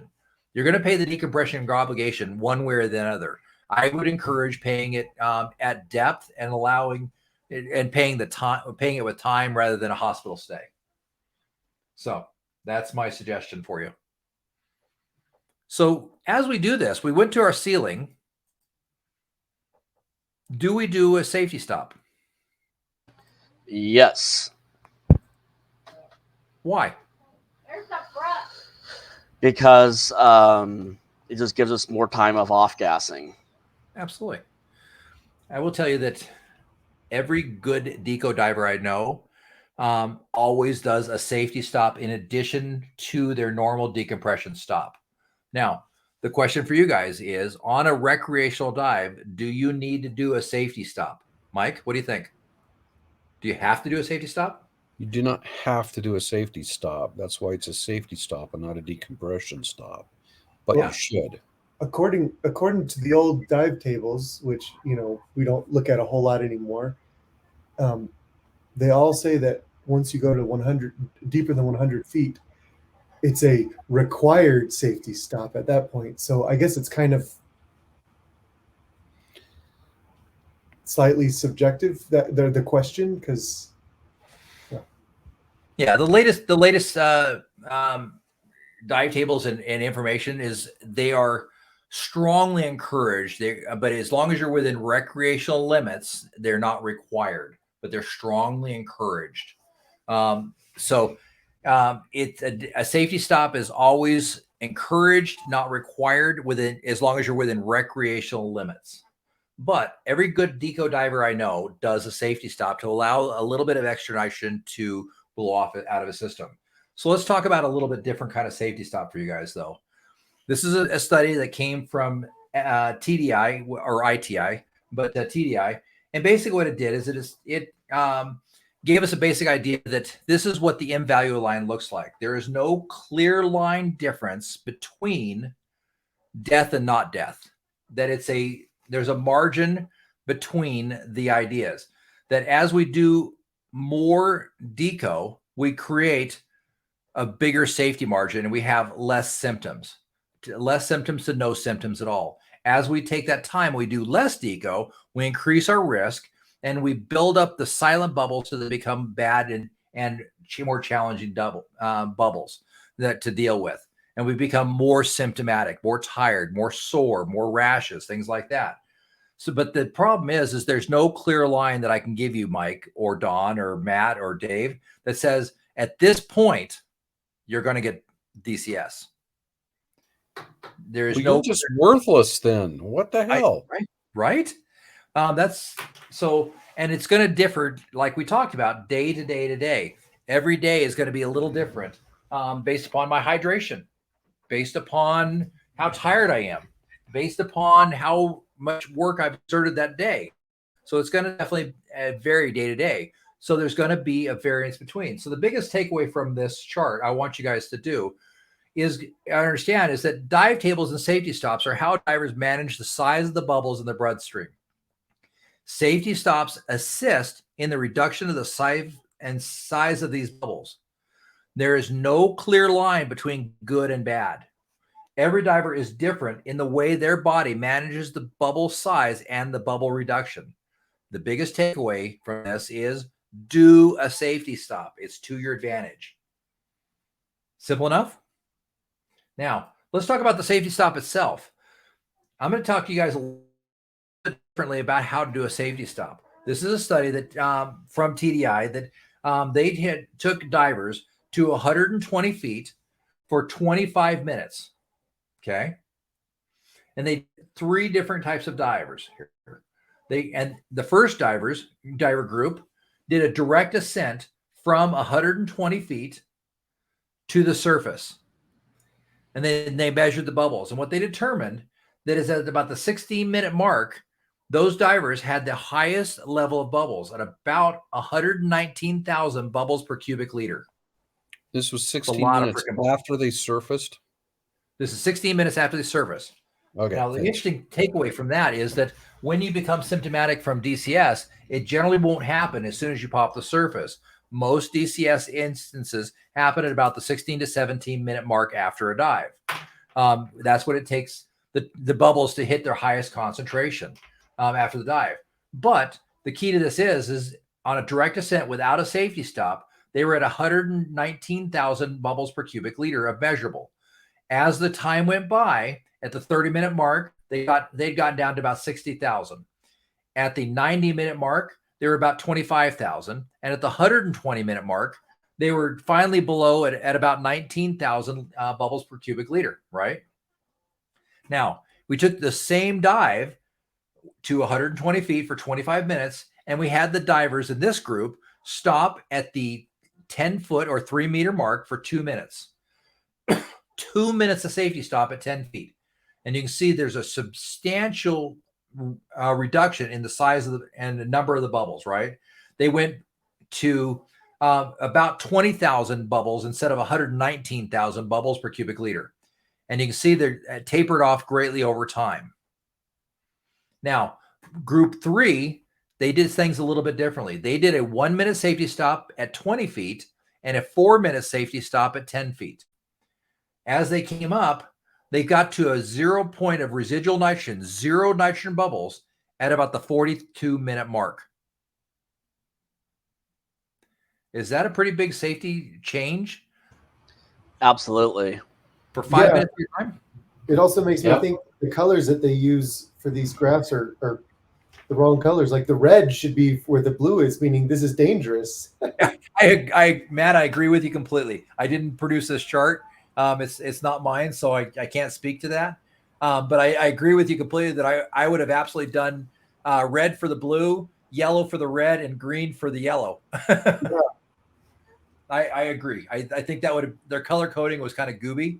I may actually call Brian Carney. I know Brian Carney. I may call him and say, "Hey, dude, are you colorblind?" So what this would mean is, like, in recreational diving, your first open water course, it's the do 3 minutes or 3 to 5 minutes at 15 feet. This would this does suggest that actually stop for a short amount of time at the 20 feet before. Is there a reason why we don't say do a stop at 20 feet and then do another stop at 10 feet, the 15 to 10 feet? Is it just because that's a little too complicated for people to remember? Exactly. It's the same reason that it's the exact same reason why in the US we say you have to be at the surface at 500 PSI, and in Europe we say that you have to be at the surface at 50 bar, because it's an easy way to remember it. Okay. And just so you know, there's about 250 PSI difference between those two. So we can remember 50 bar, we can remember 500 PSI, we can remember 3 to 5 minutes at 15 feet. So that's why we teach it that way. The biggest takeaway I want you guys to think about on this is this: a safety stop reduces bubbles. A longer safety stop reduces more bubbles than a shorter one. And a 5-minute safety stop during repetitive dives increases the safety margin considerably. Do a safety stop. Donnie? If I remember correctly, Ben, wasn't it you was saying that the prime depth for a safety stop, the depth at which you offload gas the fastest was actually like 22 feet or 24? It depends on the altitude. Okay. Yeah, as you at a higher altitude, isn't the depth a little bit lower? Like it's gonna be shallower. Yeah, shallower. That's so like 12 or 10 feet when you're up at 6,000 feet altitude. Yep. When I'm in Yellowstone, I generally do my safety stops at 12 to 14 feet. I try and stay below the 14-foot mark because I'm afraid a boat's going to run me over. Because the boaters there are pretty idiots. So, like boaters everywhere around here. Pretty much, yeah. What is the? I remember someone was telling me that on like the shearwater computers, they show a certain value that is a surface. A surface rating factor. Yes, they do. That absolutely is a thing. Would you like to see it? Let me give you a second. Because I'm trying to remember, and I talked with David about this, I don't know, a few weeks ago, but I've already forgotten it. But it's you could do a safety stop at, say, 20 feet, but it may not be particularly effective given the whole situation. Whereas if you were at, say, 16 feet, it would be far, far more efficient for off-gassing, or whatever the numbers are. And is that the surface gradient that you just said? Yes. So on the shearwater, there is a measurement called the surface GF, or it's actually surf GF. I can pull that up. I just happen to have a picture of one. Give me a second. Let's see. Stop share. Present. Share screen. Entire screen. So this is why you're doing that. I got to take a break real quick. Okay. So this is my shearwater. And you can tell that this is a well-loved Shearwater, by the way. So this is how I keep my screen up. I keep both my tanks, my partial pressure, but over here is you have your GF99, which is where you're at right now on your gradient factor. So as you dive, this will either say on gassing or it'll give you a gradient factor number. And your SFGF is your surface gradient factor. If I were to do a direct ascent to the surface right now, what would be my gradient factor? The highest I've seen mine is 160. So if I had a surface from the depth that I was at that exact moment, it would have been 160% gradient factor. So nearly double the M value. So way too high. So you're able to take a look at this and you're able to get a better idea of where you should do your off gassing based upon your gradient factor and your surface gradient factor. Okay, so that can help you judge a more effective safety stop. Absolutely. Even if you're not doing a deco dive, is that correct? Okay. Absolutely. Just getting used to using that on a regular basis. All right. So we're going to go back over to this and we're almost there for the night. We've covered more ground than I thought. I'm pretty proud of you guys. Let's see, window. All right. So what happens if we miss a decompression stop? What does that look like? So if we miss a decompression stop, we need to be aware that if a diver has ascended less than 10 feet above the decompression stop and can return in less than a minute, return to the depth of the missed safety stop. Complete the scheduled time and remain 1 minute longer. Now, if it's more than a minute, remain at the higher safety stop until the run time of the new stop has ended. What that means to you, if I have a deco stop at 100 feet and I ascend to 90 feet, but I'm there for less than a minute, I need to redescend to the 100-foot ceiling mark and stay there and give myself 1 extra minute and add 1 more minute into my run time. If I am at 100 feet and I come to the 90-foot mark and I can't get back down to the 100-foot mark in under a minute, then what I'm going to do is I'm going to stay at the 90-foot mark until I've finished out the lower safety stop and the current safety stop. So if I was supposed to remain at the lower safety stop for 4 minutes and the next safety stop up for 4 minutes, I'm going to finish out all 4 minutes of the lower safety stop and then do the 4 minutes of the current safety stop as well. So I won't leave that new ceiling point until I get to the full run time. Does that make sense, guys? Yes, it does. Okay. So you're just adding the two numbers. Correct. And because at the shallower depth, you actually are off gassing slightly faster. Correct. And so adding the 2 times together is still relatively conservative. You wouldn't spend more time because you are slightly more aggressively getting rid of the bubbles, but because you spend the same amount of time, it's like I said, it's inherently maintaining the conservative factor. Exactly. Now, for every minute of missed depth at deco, add additional time to your last deco stop and extend your safety stop by 3 to 5 minutes. So I say that again, for every minute of missed depth at deco at depth, right? If I was supposed to do a 5-minute safety or a deco stop at 40 feet and I missed that, add that additional time to your final safety stop for additional safety margin and extend your safety stop by another 3 to 5 minutes. So if you're supposed to be at your safety stop for 3 minutes, do 6 minutes of safety stop. Make sure you get all that residual nitrogen out. So in other words, if you miss a safety stop or a deco stop, make sure you extend your last deco stop even further to make sure you're safe. So sorry, I know I'm asking a lot of questions here, but you're fine. If I missed 1 minute of deco stop time, right? Mm-hmm. And if I was planning for a 3-minute safety stop, I would do 3 plus 1 and then plus another 3 at the end of it for this. No. If you missed 1 minute of your time at 50 feet you got your final deco stop a minute ahead of schedule. Add that final minute to your final deco stop and add 3 minutes to your safety stop. So if you're supposed to do a 3-minute safety stop, do 6 minutes. Take your time. Okay. So you're adding 1 minute to your last deco stop, and then add an additional 3 minutes to the safety stop. Correct. You got it. That's exactly right. Let's talk about the last piece that before I put you guys to bed.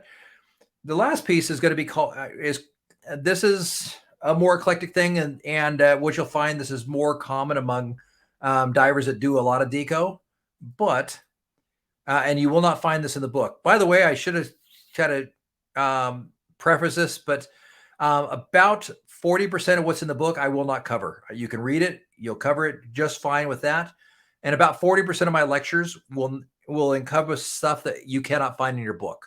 That's from real world experience. This is stuff that I've actually gone through, or common practices among divers that you just don't find in books. So the last piece of this is called the body deco. Okay. Once you've completed your deco and your safety stop, your body pops above the surface. Who here has dove twin sets? Donnie? Are they light? No, I wouldn't call them light, especially not the double aluminum 80s that I was running. Yep. Or those twin hundreds that I run. I've got twin HP hundreds. They're 80 pounds when all said and done. It's a lot of freaking weight. So as you get out of the water, you're climbing up a ladder, you're climbing up a freaking hill, up a set of stairs, you're climbing, right? That's a lot of work on your body, is it not? It is. So what happens when your heart starts going faster and you're breathing harder? What's happening to the nitrogen that's coming out of your system? Faster or slower?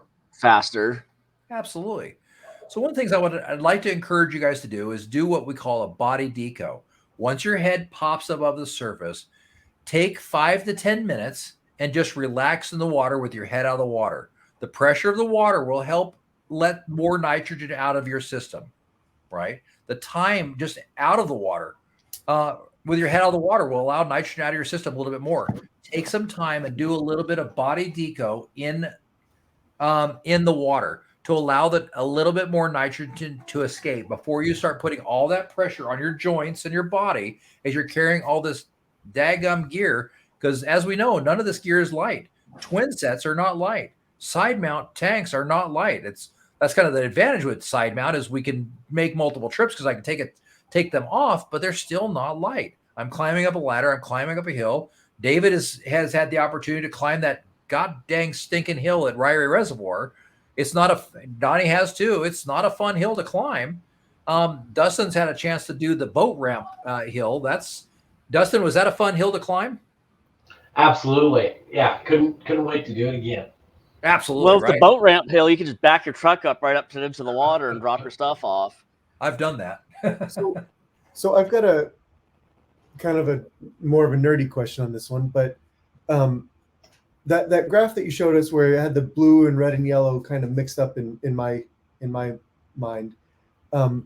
You said at the 16-minute mark, yes, yeah, that one right there. At the 16-minute mark is when you're most, how did you put it, most likely to start feeling the effects of DCS? Correct. So that would kind of tell me that in the first 15, 16 minutes after surfacing, that's how long your body decompression should last. I mean, obviously, if there's people on the boat are saying like, "Hey, come on, guy, get back in here." Well, okay, but certainly take your time to get out on the boat. But let's look at this a little more deeply. As we're in this mixed up chart, yes, on a direct ascent, but look at what happened to the guy that spent more time in deco. Oh, right. Okay, I got you. There you go. Nope, that exactly answers my question. I figured as much. Easy enough. So take the time. Allow yourself to allow the bubbles to come out a little bit more. Take that time. It's not going to hurt anything. Being the last person on the boat is not a bad thing at all. I'm telling you right now, it's people will be like, guys, you're on the boat yet. I'd rather be in the water, man. To be honest with you, being in the water is better than anything else I'm going to be doing. So take your time and do a little body deco. Be gentle on yourself. Tech diving is a very, very physical sport. It's a lot more physically demanding than regular open water diving. The gear is heavier. The things we're doing to our body are more intense. So be aware of that. So take time, slow down, allow your body to recover a little bit more. All right. Let's see. All right. So this is my last slide for you guys for the night. Halftime re-explained more simply. Our bodies are affected, and I worked hard to get this description down for you guys. This is my own. Our bodies are affected by pressure and the gases in the air that we descend for a dive. Our bodies have tissues that soak up the partial pressures of the gases we breathe and increase the absorption at different rates as we descend. These tissues act like sponges. When we descend, the gases in our tissues increase because of the higher pressure. Our body is made up of theoretically 16 different compartment types of these sponges that all absorb these gases at different rates. This is where tissue half-times come in. Tissue half-times is a measure of how long it takes for the gases in our tissues to reduce by half. Think of it like this. If you have a bottle of soda and you shake it up, then quickly remove the lid, it explodes and bubbles go everywhere. But if you have the same bottle of soda and you drink half of it, there is less effect when you shake it up and quickly remove the cap. You have decreased the bubble potential by half. Each time you have the soda in the bottle, you reduce the amount of bubbles and increase the safety of not getting soda on your new white shirt. Paul Burt was a scientist who studied how our bodies respond to the pressure changes, including the partial pressure effects of oxygen on divers. He helped discover that when a diver remains at depth, the gases in our tissues can cause problems when we ascend to the surface too quickly and don't use a safety or a deco stop to allow the bubbles to settle and escape slowly. The gases that are absorbed by our tissues under pressure need time to gradually come out of our body. If we come up too fast, these gases can form bubbles and can cause DCS or the bends. Just like when you shake up that soda bottle and then open it too quickly, the bubbles go everywhere. As divers, we use these half times within our tissues to reduce the amount and size of the bubbles that will be released.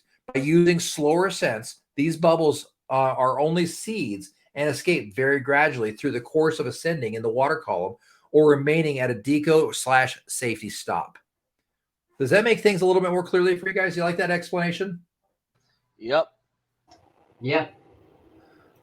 Perfect. Guys, that's where I'm going to end us for tonight. On Monday, we're going to go through Physiology of the Divers, and we will go through our first presentations. Does anybody need reminding of what presentation that they are doing? I didn't need reminding, but I did need to know when we were going to do it. Perfect. We're going to be doing that on Monday night. And then my next question is have you sent out the email of required gear for next weekend? I have not. I can certainly do that, though. Okay. Yeah, it might be handy to know. Absolutely. Simple enough.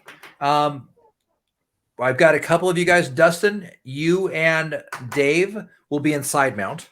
Yep. You will need 2 tanks, 2 regs, and everything you'll need for a just 2 tank, no deco bottle in side mount. Easy enough? Okay. All Are right. we not going to practice since we're doing deco? We're not going to bring a little deco bottle because we're just breathing off our regular air. Not for this dive. If you and Dustin rock it and really crush it on Saturday, we will pull out deco bottles and we will do our XR dives on Sunday. Okay. But I'm keeping it conservative and saying, okay, well, most likely we're just trying to get through deco. If we can get to XR, great. If we can't, great. I'm not worried about it. I'm more worried about just getting you guys through deco. So that's appreciate that. I really appreciate your being conservative with that, so there's not pressure on Dustin and I this next weekend. Absolutely. Awesome. Sounds great to me. Perfect. Don, Mike, and Matt, I would like you three to be in a single tank back mount, if you wouldn't mind. And I would like you all to have a pony bottle or a Deco bottle. Sounds good. Okay. So Don, Mike, and Matt, you will need Deco bottles. And Okay. I mentioned to you a few days ago, my aluminum 40, I'm probably not going to be able to get an O2 clean by then. So having a standard air 21% is fine, right? No problem at all. It's all going to be simulated Deco. So in your Deco bottle or your pony bottle, you can have just air. Donnie? Okay. I've got a spare 40 if he wants to run nitrox. Okay. All we need is air. I need to be able to see you switch between bottles. That's all I'm looking for. Is it'll all be simulated. We won't actually be going into Deco, but I need to see you be able to switch from a primary to a secondary, and that's how I'm getting where we're getting Dustin and Dave. They will be just as long as I can see you in switching from one bottle to the other. That fills the requirement for Deco procedures. Sweet. So this is said tongue in cheek, but you said earlier that all of the dives are Deco dives. So Yes, we will not be breaking the non-decompression limit. How about that? okay. So I do actually have another question regarding that. Sure. Is there when your computer, if it says, hey, you need to spend 5 minutes at 20 feet, okay, great. Well, if you're doing a much higher percentage of oxygen, if you're at 40%, you're almost double, and you're now at 3/4 of the amount of nitrogen, it accelerates it. How would your computer know? Or is that based on that's your own manual calculations you did before the dive ever started? You'll program it. Yes and no. So there's a button you'll push on your computer, and you'll change the gas of what, and it'll only know that you're switching gas if you tell it you're switching gas. Okay. So let's see, look at my Shearwater here. I'll switch over to my stop share, present, share screen, entire screen. So as you can see right here, this computer is currently set to 21%, 21% or just air, no helium. But if I push the button on the right-hand side, it'll allow me to go to gas switch, and it'll switch that out so that I'm suddenly, instead of at 21%, I'm at whatever gas I have pre-programmed into my computer. So before you dive, you pre-program all the gases you're going to be using into your computer.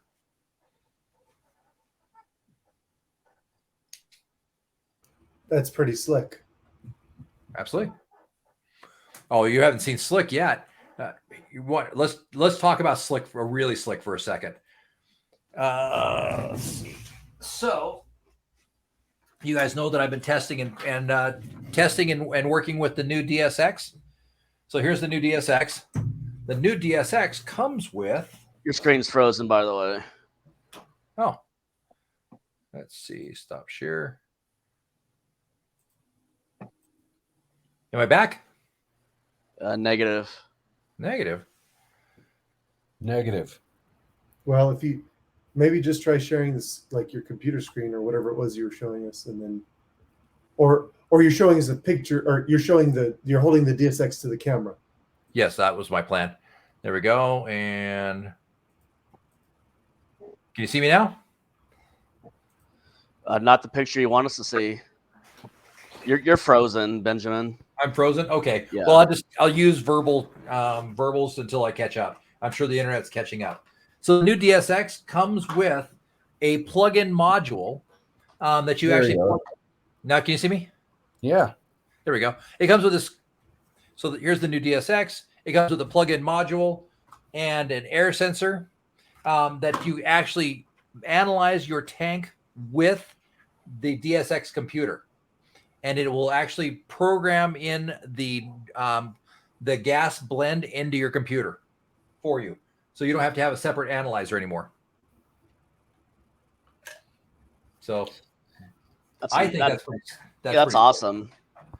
Yeah, I have an analyzer of my own. How many tanks can the Shearwater Perdix? 5, 5, and then the DSX. 6. Let's see. I don't have it. I thought I had it with me, but I have a separate analyzer that I normally carry. It's a tube. It's about this long. It's about this big around. It's a separate, and I read my gas, and then I have to go over to the computer and I have to program the gas. With the DSX, it comes with its own reader, and you hook it up to the tank, and it programs it into your computer for you. So it's pretty slick. That's awesome. Pretty slick indeed.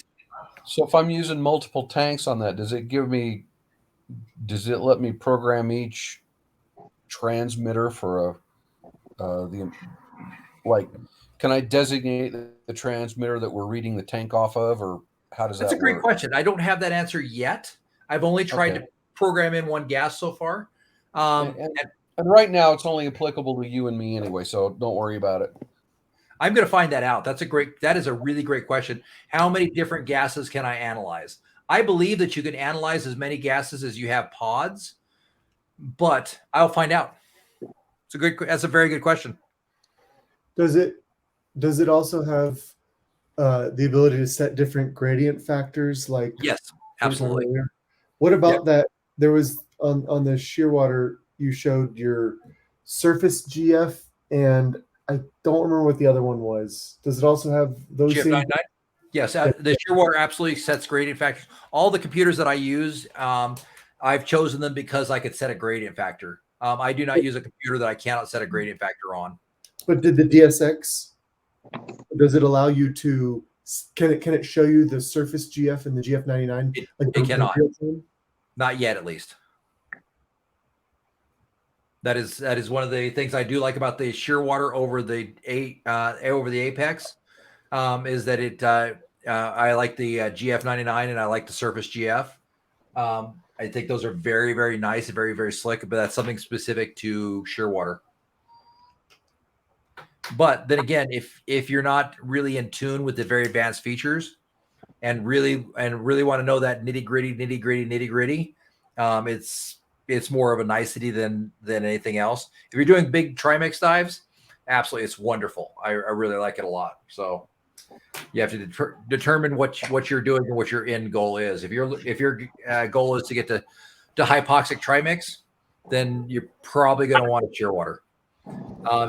If you're fine sticking with technical trimix and below, the DSX is wonderful. Anybody know what the difference between hypoxic trimix and technical trimix is? Hypoxic is going to be anything less than, I think it's 16, right? Depending on the agency, 16 or 18 oxygen content. Well, they both go into hypoxic, right? Technical trimix and hypoxic trimix both go into the hypoxic range. The difference between the two is about 120 feet of certification depth.